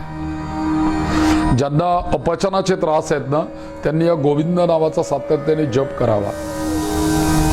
हे माहीत नव्हतं मला, पण कुठलंही अक्षर उच्चारण जेव्हा आपण करतो तेव्हा तुम्ही तुमच्या ओठांची काय हालचाल होते, जिव्हेची काय हालचाल होते, कंठातनं येतंय का ते अक्षर, किंवा ते आपल्याकडे प्रत्येक अक्षर कुठून व्यक्त होतं, तालुस्थ, कंठस्थ, दंतस्थ ते अक्षर तिथून येतात ना. आता तथदधन, पफबम, तथदधन म्हटल्यानंतर ती दंत्य अक्षर आहेत, पफबम म्हटल्यानंतर ओष्ठ्य अक्षर आहेत, अकार, उकार, मकार ही सगळी कंठस्थ अक्षर आहेत. तर याच्यामधलं तुम्ही जेव्हा गोविंद गोविंद गोविंद जेव्हा तुम्ही म्हणता त्यावेळेला तुम्ही बघा परावाणीतून म्हणजे नाभीपासून ते अक्षर वरती येतं आणि म्हणजे खालचा जो अपान आहे तो वरती येतो आणि वरचा प्राण खाली जातो. अपान वरती येतो, प्राण खाली जातो आणि आपलं चयापचय करणारा आपल्या शरीरातला एकच वायू आहे तो म्हणजे अपान वायू. म्हणून गोविंद नामामध्ये अन्नपचनाचा अद्भुत असा गुण समावलेला आहे. म्हणून वदने कवल घेता नाम घ्या श्री हरीचे, सहज हवन होते नाम घेता पुकाचे. जीवन करी जीवित्वा अन्न हे पूर्ण ब्रह्म, उदर वर्ण नोहे जाणीजे यज्ञ कर्म. म्हणून जेवताना गोविंद गोविंद म्हणण्याची पूर्वी जनी भोजनी नाम वाचे वदावे. पूर्वीच्या काळच्या लोकांची ती सवय होती, जेवताना गप्पा नाही मारायचे पूर्वीचे लोक. आजही आमच्या ब्राह्मणांमधले पौरोहित्य करणारे लोक आहेत की ते जेवायला बसले की एक अक्षर कोणाशी बोलत नाहीत. कित्येक गुरुजींचा असा पण नियम आहे, एक वाढ ते भोजन करतात आणि कित्येक गुरुजींचा असा नियम आहे ते मौनाने भोजन करतात. मला एक असे गुरुजी माझ्या शेजारी जेवायला बसलेले होते, मला माहित नव्हतं ते मौनाने जेवण करतात म्हणून. तर मग जेवण झाल्यानंतर मी त्यांना विचारलं, म्हटलं तुम्ही मौनाने भोजन करता मग काही म्हणता का? ते म्हटले म्हणतो ना. म्हटले काय म्हणतो? गोविंद गोविंद गोविंद म्हणत घास खातो म्हणे मी. त्यावेळेस मला माहित नव्हतं की गोविंद नावाचं महात्म्य काय आहे. हे भाष्य वाचताना लक्षात आलं की गोविंद नावाचं महात्म्य काय आहे. म्हणून आणि ते उच्चारण करत असताना तुमच्या शरीरामध्ये काय अहम वैश्वानरो भूत्वा प्राणिनां देहमाश्रितः, तो जो प्राण आणि अपान आहे म्हणून त्या प्राणापान समायुक्तम पचाम्यन्नं चतुर्विधम. तुमच्या शरीरामध्ये खाल्लेलं अन्न हे पचवून त्याचं रक्तामध्ये, मांसामध्ये, अस्थिंमध्ये रूपांतर करणारे हे दोन वायू तुमच्या शरीरामध्ये प्रमुख कार्य करतात. त्यामधला एक आहे प्राण आणि दुसरा आहे अपान. बरोबर प्राण तुमच्या हृदयापाशी आहे वरच्या भागामध्ये आणि अपान तुमच्या ओटीपोटापर्यंत सगळं अपानाचं वास्तव्य आहे.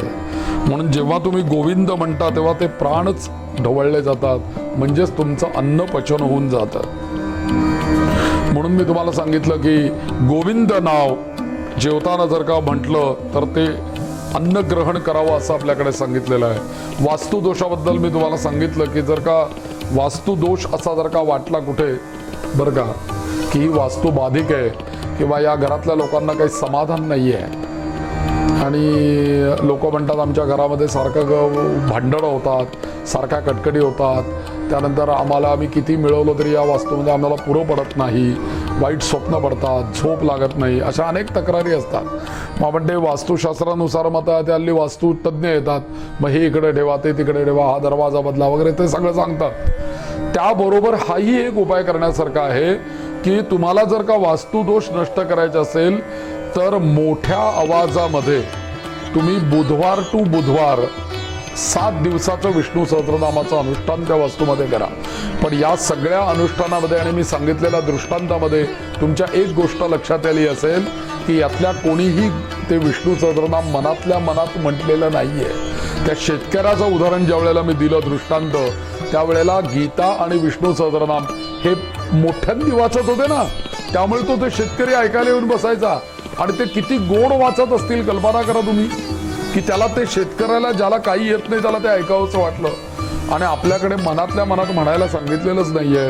तुम्हाला जर का वास्तूवर काही परिणाम करायचा आहे तुमच्या ऐकणं, आता समजा तुम्ही श्रोते इथे ऐकायला बसलात, मी माझ्या मनातल्या मनात बोलत राहिलो तर तुम्हाला कळणार आहे का? वैखरीचाच वापर केला पाहिजे ना. म्हणून जर का तुम्हाला तो परिणाम साधायचा आहे वास्तूवर किंवा एखाद्या रोग्यावरती, एखाद्या पेशंटला तुम्ही भेटायला गेलात, आपण गप्पा मारून झाल्या की त्या पेशंटपाशी बसावं, अच्युत अनंत गोविंद या प्रत्येक नावाचा 108 जप करायला काय हरकत आहे? सांगितलंय ना महाव्याधी प्रमुच्यते म्हणून. त्या पेशंटला जर का ती आपण नावं ऐकवू शकलो तर आपल्याला भगवंताचीही कृपा होईल आणि आपल्यावरच नाही त्या पेशंटवरही भगवंताची कृपा होईल. केलं पाहिजे. आपण नामस्मरण हॉस्पिटलमध्ये जाऊन ICU मध्ये जाऊन बसून म्हणायला त्याला काही 16 वेळाचं काही बंधन लागत नाही. हो, नामस्मरणाला काय लागतंय तिथे? त्याने आंघोळ का केली नसेल 10 दिवस, काय हरकत नाही. त्याच्या शेजारी डोक्याशी बसून आपण म्हणायचं नामस्मरण, विष्णू सहस्रनाम, त्याला पण त्यातनं बरं वाटेल. असे प्रयोग आपण केले पाहिजेत. त्याशिवाय आपल्याला त्याची महती कळणार नाही. म्हणजे हे जे साधक सांगतायत स्वतःचे अनुभव, किंवा हे जे चरक सांगताय, किंवा हे जे भाष्य आपल्याला सांगताय शंकर भाष्य, याचा आपल्याला अनुभूती घेतली पाहिजे. आपण एखाद्या व्यक्तीला बाधा असते बघा, बाहेरची बाधा दृष्ट लागते.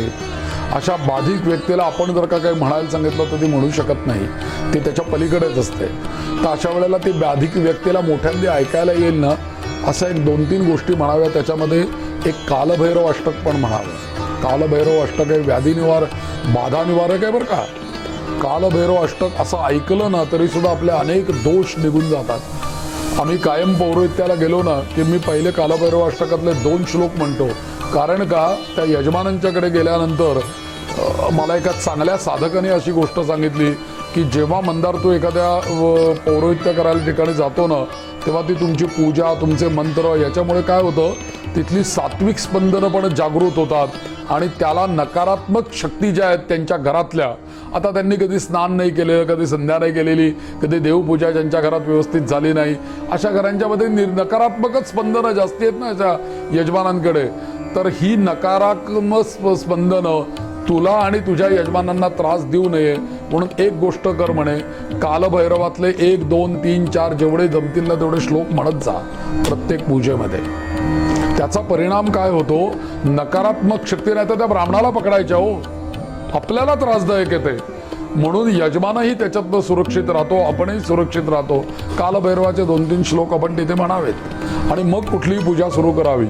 भैरवाला नमस्कार केला की भैरव आपल्या सुरक्षिततेला उभा राहतो. कारण शंकरांनी स्वतःच्या शरीरातून भैरव शक्ती उत्पन्न केलेली आहे आणि त्याला एकच सांगितलेलं आहे, रक्षण करायचं काम तुझं आहे म्हणून. सगळ्या ब्रह्मांडाचं रक्षण करण्याचं सामर्थ्य कालभैरवाचं आहे. सामान्य नव्हे, कालभैरव दुसरे शंकरच आहेत, ते उग्र अवतार आहे शंकरांचा. म्हणून कालभैरवाचं स्मरण करायचं. अशा वेळेला बाधा दूर होऊ शकते. पण त्याच वेळेला जर का विष्णू सहस्त्रनाम आपण ऐकवू शकलो अशा बाधित व्यक्तीला, तर त्याचाही चांगला परिणाम होऊ शकतो, त्याची बाधा निराकरण होऊ शकते. आणि आपल्या स्वतःचं सुद्धा आपण दुसऱ्याकरता जरी विष्णू सहस्त्रनाम म्हणत असलो ना तरी सुद्धा आमचे गुरु कायम मला म्हणायचे, नाना म्हणायचे बरं का, नाना काय म्हणायचे की मंदार हे बघ, तू म्हणे दुसऱ्याला गंध लावताना जेव्हा तुझं मधलं बोट जेव्हा तू त्या गंधामध्ये बुडवतोस की नाही, तेव्हा पहिलं गंध कोणाला लागलं, यजमानाला लागलं का तुला लागलं? पहिलं गंध मला लागलं ना माझ्या बोटाला आणि मग त्याला लागलं ना. तसं तर कायम म्हणे लक्षात ठेव, तू कुठलीही मंत्र म्हण, स्तोत्र म्हण, काही म्हण, त्याचा पहिला परिणाम तुझ्यावर होणार आहे, दुसरा परिणाम यजमानावरती होणार आहे. पहिला परिणाम यजमानावरती नाहीये, पहिला माझ्यावरती परिणाम आहे. तसं आपण एखाद्या व्यक्तीकरता जेव्हा विष्णू सहस्त्रनाम म्हणतो किंवा रामरक्षा म्हणतो किंवा विष्णू सहस्त्रनाम म्हणतो, भीमरूपी म्हणतो, त्यावेळेला त्याचा पहिला परिणाम आपल्याही शरीरावरती होतो. आपल्या शरीरातली नकारात्मकता निघून जाते, आपल्या शरीरात सकारात्मकता निर्माण होते. ज्याला आता हल्ली गोड शब्द वापरतात, पॉझिटिव्ह आणि निगेटिव्ह. हे तो फार निगेटिव्ह व्यक्ती आहे बरं का, त्याला आणू नका इथे, तो फार पॉझिटिव्ह आहे, त्यांना घेऊन या असं आपण म्हणतो. हे जे पॉझिटिव्ह निगेटिव्ह आता आपल्याकडे वापरले जातात शब्द, ही जी नकारात्मकता आहे, ही जी निगेटिव्हिटी आहे, हे काढून टाकायला विष्णू सहस्त्रनामासारखं दुसरं दिव्य औषधी नाही. म्हणून साधना निष्णात वैद्यांचं, जसं मी तुम्हाला का सांगितलं की विश्वसमयी नमः हे पहिल्यांदा त्यांनी सलाईन दिलेलं आहे. अहो शिवसुद्धा या विष्णूंची स्तुती करताना याच विष्णू सहस्त्रनामाच्या आधी त्याच्यामध्ये सुद्धा याची महती गायली गेलेली आहे. आणि भगवान शिवांनी या विष्णू सहस्त्रनामाला एक प्रकारचं अभिवचन दिलेलं आहे. तुम्हाला एक सगळ्यांना माहिती असेल, विष्णू सहस्त्रनाम म्हणताना पहिल्यांदा शापमोचन करावं लागतं. त्याकरता काय करायचं आहे तर रुद्रशाप आहे हा विष्णू सहस्रनामाला असं म्हटलं जातं. आणि रुद्रशाप विमोचन मंत्र आधी म्हटले जातात आणि मग विष्णू सहस्रनाम म्हणायला सुरुवात केली जाते. अनंतराव वरदानंद भारतींनी ही गोष्ट सांगितलेली आहे की तुम्ही रुद्रशाप विमोचनाचे मोठे मंत्र म्हणण्यापेक्षा तुम्ही एक 11 वेळेला आधी नमःशिवायचा जप करा, संपूर्ण विष्णू सहस्रनाम म्हणा, पुन्हा एकदा 11 वेळेला नमःशिवाय म्हणून टाका, झालं काम, तुमचं रुद्रशाप विमोचन होऊन जातं. आता एवढं जर का विष्णू सहस्रनाम दिव्य आहे त्याला तुम्हाला रुद्रशाप ही कशी काय गोष्ट असू शकते अशी आपल्या मनामध्ये शंका येते. तर हे जे शाप विमोचन असताना ते गायत्रीच्या बाबतीत पण आहे ना. बरं, गायत्रीला शाप कोणाचा आहे? विश्वामित्र मुनींचाच शाप आहे, वसिष्ठ मुनींचा शाप आहे गायत्रीला. म्हणजे ज्याला ती गायत्री दिसली किंवा ज्याच्या मुखातून ती प्रगट झाली त्याचा शाप गायत्रीला आहे. अजून काय पाहिजे बोला. सप्तशतीमध्ये जर का गेलं तर शाप विमोचनाचे मंत्र आहेत, उत्कीलन मंत्र आहेत, शाप विमोचन मंत्र आहेत. ते म्हटल्याशिवाय सप्तशती वाचायचीच नाहीये असं अनेक ठिकाणी तुम्हाला दिसेल. तर याचा विचार आपण साधकांनी करताना असा करायचा आहे की अमुक एक गोष्टीशिवाय, आता समजा विष्णू सहस्रनाम किंवा सप्तशती किंवा गायत्री याच्यामध्ये एक दैवी सामर्थ्य आहे किंवा एक ऊर्जा आहे. ही ऊर्जा प्रगट होण्याकरता, त्याला अधिक बल देण्याकरता हे शाप विमोचन करणं आवश्यक आहे. कदाचित रुद्राचे मंत्र म्हणून मग विष्णू सहस्रनाम म्हटल्यामुळे होतं काय की विष्णू सहस्रनाम आपल्याला जर का 10 पट फळ देणार असेल तर रुद्र शाप विमोचन केल्यामुळे तेच विष्णू सहस्रनाम आपल्याला 100 पट फल देतं. कारण शंकरांची ही शक्ती त्याला जोडली जाते. तुम्ही पदार्थ करताना नुसती भाजी खाता का भाजी आणि पोळी खाता? नाही का. नुसती भाजी खायची म्हटलं तर त्याला काय नुसती भाजी म्हणजे काय, ते काय त्याला अर्थ नाही ना. तुम्ही भाकरीचा एक तुकडा तोडा, भाजी घ्या, खा. मग ती भाकरी आणि भाजी किंवा पोळी आणि भाजी या दोन्हीचं कॉम्बिनेशन तुम्हाला कार्बोहायड्रेट्स दोन्ही यातनं मिळणार आहेत. भाकरीत नाही मिळणार आहेत, पोळीत नाही मिळणार आहेत आणि भाजीतली सगळी विटॅमिन्स मिळणार आहेत. पण ती भाजीतली विटॅमिन तुम्हाला पूर्ण तुमच्या शरीरात डायल्यूट व्हायला तुम्हाला कार्बोहायड्रेट्सची गरज आहे. ती कार्बोहायड्रेट्स तुम्हाला या पोळीतनं भाकरीतनं मिळतात. बरोबर तीच गोष्ट या शाप विमोचनाच्या बाबतीत आहे. म्हणून इथे विष्णू सहस्रनाम म्हणताना पहिल्यांदा रुद्रशाप विमोचन म्हणायला पाहिजे. म्हणजे नमःशिवायाचा कमीत कमी 11 वेळेला जप केला पाहिजे, मग विष्णू सहस्रनाम म्हटलं पाहिजे, शेवटी नमःशिवायाचा पुन्हा जप केला पाहिजे. म्हणजे हे सगळं फलद्रूप होईल असं सांगितलेलं आहे. या भगवंतानी शिवांनी या विष्णू सहस्रनामाला अभिवचन असं दिलेलं आहे. हा जो श्लोक आहे की नाही, अच्युतानंत गोविंद नामोच्चारण भेषजात नश्यंती सकला रोगा, हा सत्यम सत्यम वदाम्यमीचा एक थोडा पद्मपुराणातली तुम्हाला गोष्ट सांगतो. अच्युत हे जे नाव आहे या विष्णू सहस्रनामामधलं 100व आणि 318व नाव आलेलं आहे. अनंत हे जे काही नाव आहे ते 659 आणि 886 ही दोन ठिकाणी आलेलं आहे. आणि गोविंद हे नाव 187 आणि 539 असं आलेलं आहे. आता पद्मपुराणामध्ये अशी एक कथा येते की भगवान शिव आणि शक्ती, शंकर आणि पार्वती हे दोघं जण एकत्र बसलेले आहेत आणि भगवान शिव आपल्या पत्नीला विष्णूंच्या अवतारांच्या कथा सांगतायत. मत्स्य, कूर्म, वराह, अनंत कसे भगवंताचे अवतार आहेत, ते कसे त्यांनी घेतले, कसं दुष्टांचं निर्दालन केलं, याविषयी सगळा महिमा विष्णूंचा शिव आपल्या पत्नीला ते सांगतायत. आणि हे सगळं सांगताना मध्ये समुद्र मंथनाचा प्रसंग आला सांगता सांगता. आणि समुद्र मंथनाचा प्रसंग आला त्यावेळेला कालकूट विषाचा पण विषय आला. अर्थात आपल्याला माहिती आहे की कालकूट नावाचं विष प्राशन करणारे कोण आहेत? भगवान शिव स्वतःच आहेत. आणि मग मात्र पार्वतीने कालकूटाचा आणि या समुद्र मंथनाचा इतिहास ऐकल्यानंतर शिवांना प्रश्न विचारला. आता म्हणे कोणी नाहीये इथे, मी तुम्हाला प्रश्न विचारते की कालकूटासारखं महाविष हे तुम्ही सगळ्यांच्या समोर प्राशन केलं आणि ते कालकूट तुम्ही विष कसं पचवलं ते मला सांगा. आणि त्या कालकूट विषापासून तुम्हाला कुठलीही त्रास कसा झाला नाही याचं काय रहस्य आहे ते म्हणे मला सांगा. आणि त्यावेळेला भगवान शिव आपल्या पत्नीला म्हणजे पार्वतीला सांगतायत की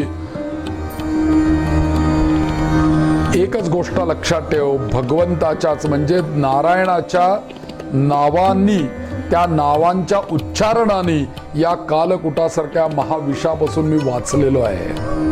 म्हणून भगवंत शिव म्हणतात या पद्मपुराणामध्ये, अच्युतानंत गोविंद इति नामत्रयम हरेहे यो जपेत प्रयतो भक्त्या प्रणवाद्यं नमोन्तकम. जर का भक्तीने ही जर का म्हटलं ना, ओम अच्युताय नमः, ओम अनंताय नमः, ओम गोविंदाय नमः असं जर का म्हणत राहिलं आणि प्रणवाद्यंत नमोन्तकम असं जर का म्हणत राहिलं, तस्य मृत्युभयं नास्ति विषरोगाग्निजं महत नामत्रय महामंत्रम जपेद यः प्रयतात्मवान. हे जर का ओम अच्युताय नमः, ओम अनंताय नमः, ओम गोविंदाय नमः असं याने पद्मपुराणातला श्लोक आहे. नाही त्यांनी नुसतं अच्युताय नमः म्हणायचं किंवा रीम म्हणायचं ओमच्या ऐवजी, किंवा औम म्हणायचं.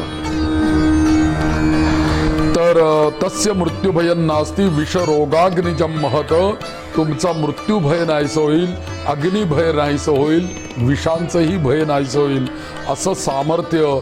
आणि दुसरी गोष्ट म्हणजे काल मृत्युभयंचापी तस्य नास्ति किमन्यतः, कालाचं सुद्धा तुम्हाला भय राहणार नाही. म्हणून विषाचा शब्द आला ना तिथे, म्हणून कालकूट नावाच्या विषापासून. म्हणून भगवंताने ते कालकूट विष पिल्यानंतर या विष्णू सहस्रनामामधलं राम जे काही नाव आहे ना, त्या रामाचं उच्चारण भगवंतांच्या मुखामध्ये होतं, म्हणजे कोणाच्या, शिवांच्या मुखामध्ये. आणि हे कालकूट विष निर्माण झालेलं असताना त्यांनी ते प्राशन केलं, पण ते प्राशन केल्यानंतर ते पोटामध्ये जाऊ शकलं नाही आणि मुखामध्येही राहिलं नाही. संपूर्ण पांढरे शुभ्र असलेले भगवान शिव, सगळं शरीर पांढरं आहे, त्या कालकुटाचा रंग निळा असल्यामुळे फक्त त्यांचा कंठ निळा झाला, म्हणून त्यांना त्या दिवशीपासून नीलकंठ असं म्हणतात. मग त्याही वेळेला शंका लोकांनी, ऋषीमुनींनी विचारली की तुम्ही हे काय कौतुक केलेलं आहे की हे कालकूट विष तुमच्या मुखामध्ये पण राहिलं नाही, आणि जर का ते मुखात राहिलं असतं तर तुमच्या तोंडातनं सारखं विषच बाहेर पडलं असतं. वरच्या डोळ्यातनं अग्नी बाहेर पडतो पण तुम्ही तो डोळा बंद करून ठेवलेला आहे. मग मुखामध्ये तुमच्या जर का विष राहिलं असतं तर कोणाचं कल्याण झालं असतं तुमच्याकडून, आणि जर का तुमच्या पोटामध्ये जर का गेलं असतं तर तुमचं अस्तित्व संपलं असतं शिवांचं. या दोन्ही गोष्टी घडल्या असत्या. मग तुमच्याकडे अशी जादू काय झाली की ते मुखातही राहिलं नाही, पोटातही गेलं नाही, कंठातच राहिलं, हे काय झालं? समर्थांनी त्याचं उत्तर दिलंय आरतीमध्ये, शतकोटींचे बीज वाचे उच्चारी.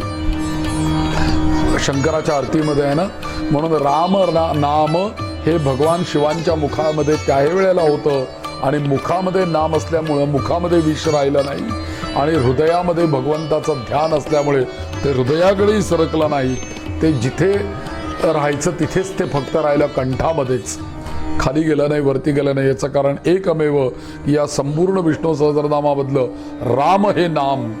श्रीराम जय राम जय जय राम, श्रीराम जय राम जय जय राम, श्रीराम जय राम जय जय राम, श्रीराम जय राम जय जय राम, श्रीराम जय राम जय जय राम, श्रीराम जय राम जय जय राम, श्रीराम जय राम जय जय राम, श्रीराम जय राम जय जय राम, श्रीराम जय राम जय जय राम, श्रीराम जय राम जय जय राम, श्रीराम जय राम जय जय राम.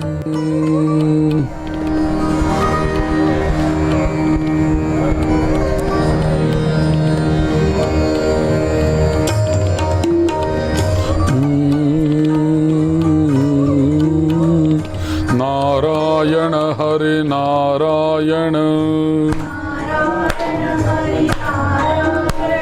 नारायण हरि नारायण,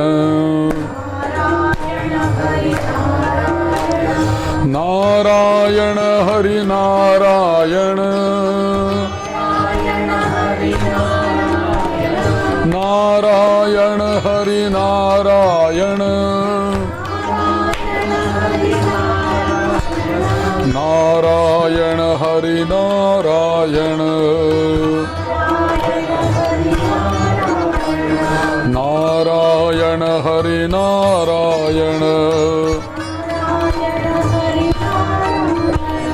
नारायण हरि नारायण भज गोविंदम भज गोविंदम गोविंदम भज मूढ़मते भज गोविंदम भज गोविंदम भज गोविंदम मूढ़मते भज गोविंदम भज गोविंदम भज गोविंदम मूढ़मते भज गोविंदम भज गोविंदम भज गोविंदम मूढ़मते गोविंदम भज मूढ़मते गोविंदम भज मूढ़मते गोविंदम भज मूढ़मते.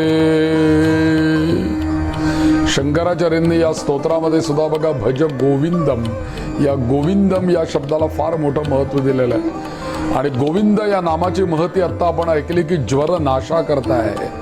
मग प्रत्यक्ष ज्वर म्हणजे अंग गरम होऊन जो काही आपल्याला ताप येतो तो ताप एक वेळ आपण बाजूला ठेवूया. पण या संसार रूपी या सागरामध्ये आपण जीवन जगत असताना आपल्याला कितीतरी प्रकारचे ताप आहेत. आधी भौतिक ताप, आधी दैविक ताप आणि आध्यात्मिक ताप, हे सगळे ज्वरच आहेत ना. या सगळ्या ज्वरांच्या नाशा करता कोणतं नाव भगवंताचं आहे? गोविंदम. म्हणून या स्तोत्रामध्ये उपदेश करताना सुद्धा आचार्य हेच सांगतात भज गोविंदम. तिथे विष्णू सहस्रनामातलं कुठलंही नाव घेऊ शकले असते की 3 अक्षरांचं, पण इथे गोविंदच नाव भज केशवम असं सुद्धा म्हणू शकले असते. ते नाव नाही घेतलं इथे भज गोविंदन नाव घेतलंय. कारण हे गोविंद नाव हे ताप शमन करणारं नाव आहे. म्हणून या विष्णू सहस्रनामामध्ये एकाच अर्थाची जी नावं सगळी आलेली आहेत त्याचा फक्त आपण एक उल्लेख करूया आणि पुढे जाऊया. विश्वकर्मन, विश्वदक्षिण, विश्वधृक, विश्वबाहू, विश्वभुज, विश्वमूर्ती, विश्वयोनी, विश्वरेतस आणि विश्वात्मन अशी 9 नावं विश्व या नावाला धरून आलेली आहेत. म्हणून ती सगळी या विश्व या मूळ नावाखाली ही सगळी नावं येतात. या शंकरांनी जेव्हा या विष्णूंचं स्तवन केलेलं आहे किंवा या शंकरांची जी सहस्रनामावली या अनुशासन पर्वामध्ये आलेली आहे त्या शंकरांच्या शिवसहस्रनामामध्ये या शंकराला महर्षी उपमन्यूंनी ही शिवनामावली श्रीकृष्णांना सांगितलेली आहे. बरं, असं शिवसहस्रनाम आहे. त्याच्यामध्ये धाता शक्रश्च विष्णुश्च मित्रस्त्वष्टा ध्रुवो नरः असा शब्द आलेला आहे. म्हणजे धाता, शक्र, विष्णू, मित्र, त्वष्टा, ध्रुव ही सगळी नावं शंकरांना दिलेली आहेत. आणि बरोबर त्यातलं धाता शक्रश्च विष्णुश्च, विष्णू सहस्रनामामधलं दुसरं नाव आहे विष्णवे नमः. किती अक्षर होता तो? विष्णवे नमः. 5 मंत्र आहे. विष्णूचा 12 मंत्र आहे ओम नमो भगवते वासुदेवाय. 5 मंत्र हा आहे. त्यानंतर असे विष्णूंचे अनेक प्रकारचे ओम हा सुद्धा तस्य वाचक प्रणव हा सुद्धा विष्णूंचा 1 मंत्र आहे. तर असे अनेक मंत्र आहेत. त्यापैकी विष्णू, विष्णवे नमः हे खूप मोठं नावाचं महात्म्य सांगितलेलं आहे की इंद्राला जेव्हा वृत्तरासुराचा नाश करायचा होता त्यावेळेला इंद्रानी विष्णवे नमः विष्णवे नमः या 5 मंत्राचा जप केलेला आहे. आणि ओम नमो भगवते वासुदेवाय हा मूल मंत्र जो आहे, या मंत्राच्या जपानीच ध्रुवाचा उद्धार झालेला आहे. याच मंत्राचा अखंड जप नारद मुनी आजही या विश्वामध्ये करतायत. ओम नमो भगवते वासुदेवाय. म्हणून नारद मुनींच्याही मुखामध्ये तोच मंत्र आहे. याच मंत्राने ध्रुव बाळाचा उद्धार झाला. आणि विष्णवे नमः जेव्हा तुम्ही म्हणता तर वृत्रासुरासारख्या याला मारण्याकरता सामर्थ्य आपल्या अंगी यावं म्हणून विष्णवे नमः या मंत्राचा इंद्राने जप केलेला आहे. अशा कथा आपल्याला पुराणांमधून मिळतात. म्हणून विष्णू या नावाला किती सामर्थ्य आहे. तसं प्रत्येक नावालाच वेगवेगळं सामर्थ्य आहे, परंतु त्यातल्या त्यात विष्णवे नमः याला पण खूप सामर्थ्य आहे. म्हणून इथे विष्णू या शब्दाचा अर्थच एवढा आहे की भगवान विष्णू म्हणजे सर्वव्याप्त असलेलं जे विश्व आधी पहिल्यांदा सांगितलं. या विश्वाला व्याप्त असणारी जी शक्ती आहे ती शक्ती म्हणजे सर्वव्यापको वै विष्णू. म्हणून भगवंताची ही दोन नावं या विष्णू सहस्रनामातली प्रारंभीची फार मोठी महत्वाची नाव आहेत बरं. एक विश्वस्मै नमः आणि दुसरं विष्णवे नमः. ही दोन्ही नावं फार मोठी महत्वाची आहेत, अत्यंत महत्वाची आहेत. आणि त्यांचा विश्वम आणि नंतर विष्णू असाच क्रम ह्या भीष्माचार्यांनी का लावलेला आहे त्याचं कारण ही सगळी एवढी कारण आहे. तशी आपल्याला संध्येमधली नावं मिळते. केशवाय नमः विष्णू सहस्रनामातलंच नाव आहे. म्हणजे काय? केशवाय नमः. केश म्हणजे काय? केश. ज्याचे केस लांब आहेत तो केशव. नारायण म्हणजे काय? जो शेषशाही. नार म्हणजे पाणी आणि क्षीरसागरामध्ये तळामध्ये एखाद्या शेषावरती जे पोहडलेले विष्णू आहेत त्यांना म्हणायचं नारायण. माधव म्हणजे कोण? मायापती रमापती म्हणजे माधव. म्हणून माधवराव पेशव्यांच्या पत्नीचं नाव होतं रमा माधव. त्याच्यानंतर गोविंद म्हणजे पृथ्वीचे रक्षक हा त्याचा गोविंद नावाचा अर्थ आहे. विष्णू म्हणजे सर्व व्यापक. जनार्दन म्हणजे भक्त रक्षण करणारे जनार्दन. त्याच्यानंतर उपेंद्र म्हणजे इंद्राचे बंधू. त्याच्यानंतर हरी म्हणजे दुःख आणि दारिद्र्य पाप नाश करणारे, हरण करणारे म्हणजे हरी. वासुदेव म्हणजे अंतर्यामी. कृष्ण म्हणजे आकर्षण करणारे म्हणून श्रीकृष्णाय नमः नाव येतं संध्येमध्ये. आणि राम म्हणजे रक्षण करणारे. आणि नरसिंह म्हणजे नर आणि सिंह उभयरूपी येऊन भक्तांचं रक्षण करणारे म्हणून नारसिंहाय नमः नाव येतं. 24 नावांमध्ये आपली नावं आहेत नाही सगळी. म्हणून ही निवडक अशी 24 नावं आपण संध्येमध्ये रोज घेत असतो त्या विष्णू सहस्रनामामधली. कोणत्याही कर्माची सुरुवात ही विष्णू नामांनीच होते.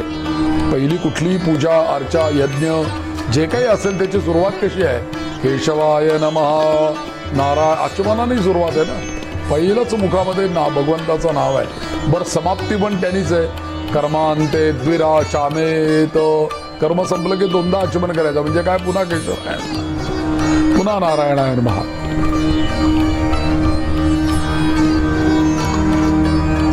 एक वेगळा आचमन पण आहे. भुवः स्वाहा भूर्भुवः स्वाहा असं आचमन आहे त्यांना. त्यांचं आचमन वेगळं आहे.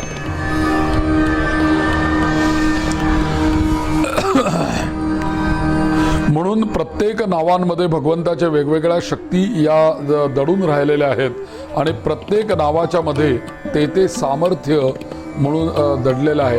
म्हणून श्रीराम म्हटलं आपल्याला की लगेच आपल्याला रामचंद्र डोळ्यासमोर येतात की नाही सांगा मला. जय श्रीराम म्हटलं की लगेच आपल्याला अयोध्यापती रामच डोळ्यासमोर येतात. एक राम दशरथ घर खेले, एक राम घट घट में डोले, एक राम ही सब संसारा, एक राम सबसे ही न्यारा. लगेच आपल्याला राम म्हटल्याबरोबर ते डोळ्यासमोर येतात. कुठलाही शब्द काही गोष्टी अशा असतात. आता वेदांतामध्ये किंवा आपण प्रवचन ऐकत असताना काही जे शब्द असतात ते शब्द आपल्याला नंतर समजा का सुख असं म्हटलं शब्द तर सुख म्हणजे काय? फार तर एखाद्याला जेवणाची आवड असेल तर तो जेवणाची आठवण करेल. एखाद्याला झोप आवडत असेल त्याच्या डोळ्यासमोर झोप येईल. झोपेत सुख आहे. एकाला त्याला जेवणात सुख आहे, एखाद्याला पिक्चर बघण्यात सुख आहे, पण सुख म्हणजे काहीतरी त्याच्या डोळ्यासमोर येईल. पण वंध्यापुत्र म्हटलं की काय डोळ्यासमोर येईल आपल्या?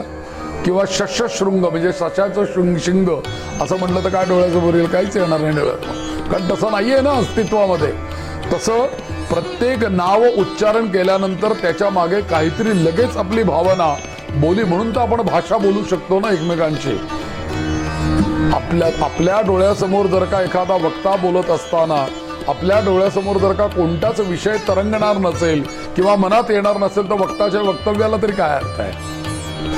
प्रत्यक्षात त्या शब्दांमुळे आपल्याला त्याची जाणीव होत असते आणि त्यामुळे तो विषय आपल्याला समजत असतो.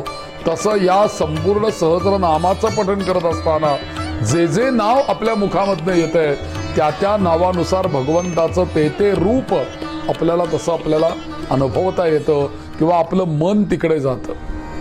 म्हणून नामस्मरणाला फार मोठं महत्व आहे.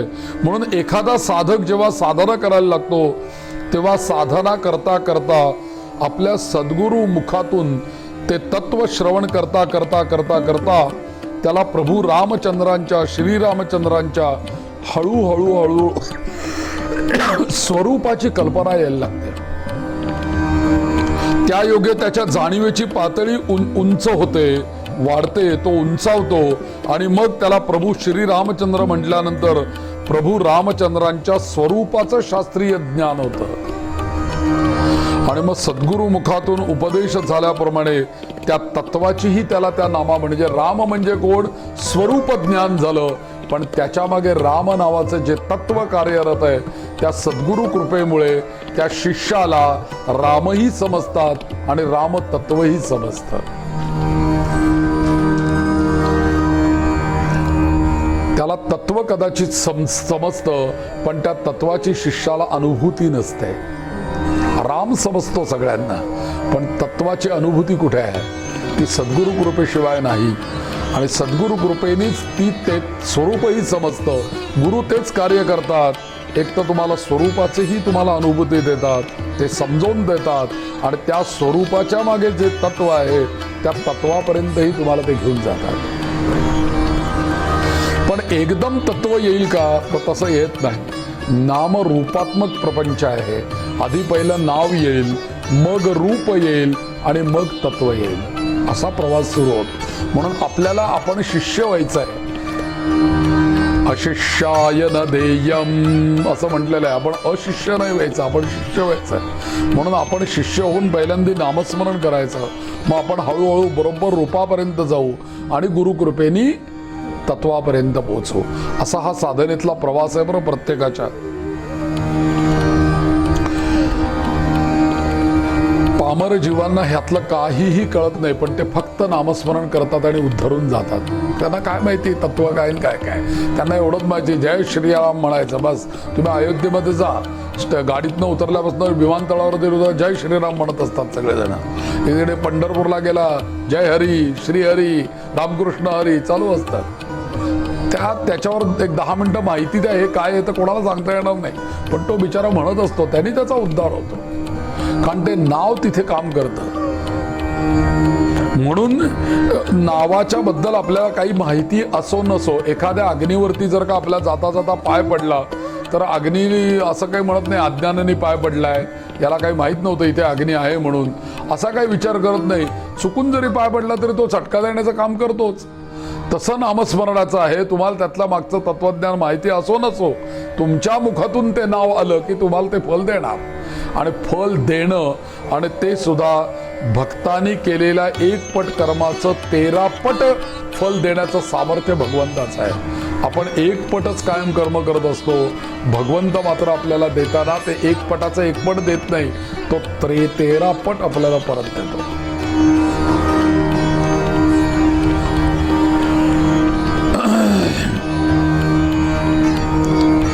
म्हणून इथे भीष्माचार्यांनी सर्व व्यापक विष्णू आणि त्या विष्णूच्या नावाचं महात्म्य या सगळ्या गोष्टी, पण सगळ्यात जास्ती महत्वाचं जे काही नाव आहे विष्णूंचं ते म्हणजे नारायण हे नाव आहे बरं. या नारायण नावाला एक मोठं सामर्थ्य आहे बरं का. नारायण नावामध्ये या नारायण नावाला काय सामर्थ्य आहे तर पुन्हा एकदा गीता प्रेस गोरखपूरच्या विष्णू अंकामधला किस्सा. आपल्या वाराणसीला पंडित मदन मोहन मालवीय यांच्या चरित्रामधली त्या विष्णू अंकामध्ये आलेली गोष्ट आहे. बनारस हिंदू युनिव्हर्सिटी त्यांनीच अथक परिश्रमांनी उभी केलेली असे हे मदन मोहन मालवीय. या कल्याणचे संपादक श्री हनुमान प्रसाद पोद्दार यांनी सांगितलं की तुम्हाला मी माझा एक मंत्र अनुभूती सांगतो. आणि या मालवीयजी हनुमान प्रसादजींना म्हणाले, हे नीट लक्षात ठेवा की आपल्या कुठल्याही कामासाठी घरातून बाहेर पडताना जर का तुम्हाला बाहेर पडायचं असेल तर उमऱ्याच्या बाहेर पाऊल ठेवण्याच्या अगोदर मनामध्ये नारायण नारायण नारायण असं 4 वेळेला म्हणा आणि मग उमऱ्याच्या बाहेर पाऊल ठेवा. हे प्रत्येकाने करण्यासारखं आहे बरं, करत चला. आणि 4 वेळेला जर का असं नामोच्चारण केलं आणि तुम्ही जर बाहेर पडलात तर ज्या कामाला तुम्ही चाललेला आहात त्या कामाला तुम्हाला यश मिळाल्याशिवाय राहणार नाही. म्हणून तुमचं काम होईलच असं हे मालवीयजी म्हणतायत. आणि नारायण नावाचा ते मालवीयजी हनुमान पोद्दारांना सांगतात की मी याचा अनुभव घेतलेला आहे. चमत्कार असा आहे की पंडितजींना बनारस हिंदू युनिव्हर्सिटी बांधायची होती आणि त्या काळामध्ये सगळे संस्थानिक होते त्या काळामध्ये. आणि मग निधी पाहिजे तर निधी आणायचा कुठून? सामान्य माणसाकडनं तर हे सगळे संस्थानिक जे होते यांच्याकडनं निधी गोळा केला पाहिजे. म्हणून दररोज ते टांग्यामधून त्यांच्या बरोबरच्या काही शिष्यांना घेऊन मोठमोठ्या धनिकांकडे श्रीमंतांकडे जात असत आणि त्यांच्याकडून ते निधी गोळा करून आणत असत आणि त्यातून त्या युनिव्हर्सिटीचं बांधकाम चाललेलं होतं. आणि ते म्हणायचे की जगातला सर्वात मोठा भिकारी जर का कोण असेल तर तो मी आहे म्हणायचं. कारण मला थोडी रक्कम चालत नाही, मला मोठं हे पाहिजे, कारण युनिव्हर्सिटी उभ्या करायची. म्हणून मोठी हे भिक्षा मागत असत आणि त्यांचा दिनक्रम हाच ठरलेला. बाहेर पडताना नारायण नारायण नारायण म्हणत ते निघत असत आणि त्या नारायणाचं सामर्थ्य असं होत असे की ज्या वेळेला ते दान घेऊन घरी येत असत त्यावेळेला भरघोस दान त्यांना मिळायचं. असा रोजचा त्यांचा अनुभव. परंतु त्याच वाराणसीमध्ये एक घटना अशी घडली की एक अत्यंत धनिक होता पण अत्यंत कद्रू मनुष्य होता, काही कोणाला देत नाही. आणि नेमकं एक दिवशी सगळ्यांच्याकडे जाऊन आल्यानंतर आदल्या दिवशी त्या बरोबरच्या मित्रांशी आणि त्या शिष्यांशी बोलताना मालवीय जे म्हणाले की उद्या अमुक अमुक हे धनिक आहेत ना त्यांच्याकडे जायचं. असं म्हटल्याबरोबर हे सगळे शिष्य आणि हे सगळे म्हणायला लागले त्यांना, अहो म्हणे त्यांच्याकडे जाऊन आपल्याला काय मिळणार आहे, काही देणार नाही म्हणे, तो अत्यंत कद्रू म्हणे, इथे प्रसिद्ध आहे म्हणे सगळ्या वाराणसीमध्ये, तो काहीच देणार नाही आणि तो देणार तर नाहीच नाही, परत आपली निर्भत्सना करेल, तिथे तो आपल्याला टिंगल करेल आपली एकही. आणि यावरती हे सगळं ऐकल्यानंतर मालवीयजी शांतपणे म्हणाले की असं जरी असलं तरी मला त्याच्याकडे जायचं आहे, नारायण बघून गेल काय असेल ते. आणि ठरलं, गेले त्याच्याकडे. आणि गेल्यानंतर तो भयंकर क्रोधाने लाल झाला, कशाला आले माझ्याकडे म्हणून, कोण काही मी काही देत नसतो म्हणे कोणाला. तेव्हा शांतपणे मालवीयजी त्यालाही म्हणतात की हे पहा, मी तुमच्याकडे आलेलो आहे ते काहीतरी घेऊन जाण्याकरता आलेलो आहे, मी काहीतरी घेतल्याशिवाय तुमच्याकडनं इथनं जाणार नाही. आणि मग त्यावर तो संस्थानिक भयंकर चिडला. ठीक आहे तर असे म्हणून त्या मालवीयजींचा अपमान करण्यासाठी मुद्दामूनच त्याने आपला पायातला जोडा काढला आणि त्या मालवीयजींकडे फेकून दिला. पायातला मोठा जोडा काढला आणि त्यांच्या झोळीत टाकला आणि ते अजब वर्तन म्हणून मनावरती संयम ठेवून बरं आहे असं म्हणून मालवीयजी तिथनं परत निघाले. आणि घरी येताना तो मित्र त्यांच्या बरोबरचा शिष्य त्यांना बोलत आहे, कशाला तुम्ही जोडा घेऊन आला, काय त्याचं करायचंय, आपल्याला युनिव्हर्सिटी बांधायची, काय त्या जोड्याचा उपयोग आहे. ते म्हटले थांब जरा, नारायण सगळं व्यवस्थित करेल म्हणे, चिंता करू नको. आणि मग घरी आल्यानंतर आजूबाजूचे लोक म्हणायला लागले, आज मालवीयजींचं नारायण नाव आज व्यर्थ गेलं, रोज तर झोळी भरून घरी आणायचे आणि आज काहीच घेऊन नाही आले, आज काय नारायण नाव व्यर्थ गेलं, काही काम नाही का, आज म्हटलं नव्हतं म्हणे यांनी नारायण नाव, असं पण बोलायला लागले. पण मात्र त्या दिवशीचा दिवस गेला, रात्री झोपले मालवीयजी आणि त्यांनी नंतर विचार केला आणि दुसऱ्या दिवशी त्यांनी गावामधले पत्रकार परिषद बोलवली आणि त्यांनी त्या पत्रकार परिषदेमध्ये असं सांगितलं की मला हिंदू युनिव्हर्सिटी बांधायची आहे, म्हणून मी एका संस्थानिकाकडे गेलो होतो आणि त्यांनी अत्यंत करुणापूर्वक हा त्यांचा बहुमूल्य जोडा हा त्यांनी मला देणगी दाखल दिलेला आहे आणि याचा मला लिलाव करायचा आहे आणि तो लिलाव करून त्याची जी रक्कम आहे ती मला हिंदू युनिव्हर्सिटी करता जमा करायची आहे असं कळालं. त्यांनी पत्रकार परिषद घेतली. आता ते दवंडी पिटली गावामध्ये, सगळ्या याच्यामध्ये झालं. ती वार्ता त्या धनिकाकडे गेली. अशी कळाल्याबरोबर त्याचा तो अब्रूचा प्रश्न की जोडा दिला आणि जोडा विकायला काढला, त्याचा लिलाव होतोय आणि आपला जोडा तिथे. तो घाबरला तिथनं, अरे पंडित जी ऐसा क्यों कर रहे हैं हम निकल. तो आला तिकडनं टांगा लगेच त्या मालवीयांच्या दारात येऊन उभा राहिला आणि म्हणाला, धावत धावत येऊन मालवीयांना हात जोडून म्हणाला, तुम्हाला काय पाहिजे असेल ते पंडितजी सांगा, पण माझी इज्जत वाचवा म्हणे. सगळ्या गावात चर्चा सुरू झाली की माझा जोड्याचे लिलाव करतायत मालवीजी म्हणून. आणि मग सगळ्या शिष्यांना आणि मित्रांना त्यांनी बोलवलं. नारायण नावाचं सामर्थ्य काय आहे ना, ते हे आहे म्हणे. काल आपण याच्या दारामध्ये गेलो होतो, आज आपल्या दारात हा येऊन उभा आहे आणि तुम्हाला काय पाहिजे ते घ्या म्हणतो. जो कोणालाच काही देत नाही तो सर्वस्व द्यायला तयार झाला. आणि मग मात्र सांगा तुम्हाला हवंय काय ते, मालवीयजांना तो म्हणतो.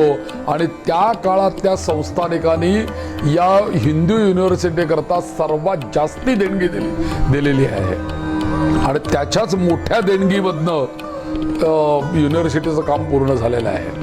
हा सगळा किस्सा मालवीयांच्या हा गोरखपूरच्या त्या विष्णू अंकामध्ये लिहिलेला आहे. नारायण नाम की महिमा या नावाखाली हा सगळा किस्सा या गोरखपूरच्या याच्यामध्ये आहे. म्हणून केवळ विष्णूंचं अनेक जी नावं आहेत, गोविंद आहे, अच्युत आहे, या सगळ्या नावांचा आपण जर का विचार केला तर कोणतं नाव कुठे कधी कसं या सगळ्या याच्यातनं आपल्याला ते समजून जर का आपण त्याचा आपल्या जीवनामध्ये आपण जर का उपयोग केला तर आपल्याच कार्यामध्ये भगवंताची विष्णू शक्ती ही सर्वत्र आपल्याला मदत करेलच आणि आपल्या सर्व कार्यांमध्ये यश येईल. तर आजचं आपण प्रवचन या ठिकाणी थांबवूया. उर्वरित विषय आपण उद्या बघूया. ओम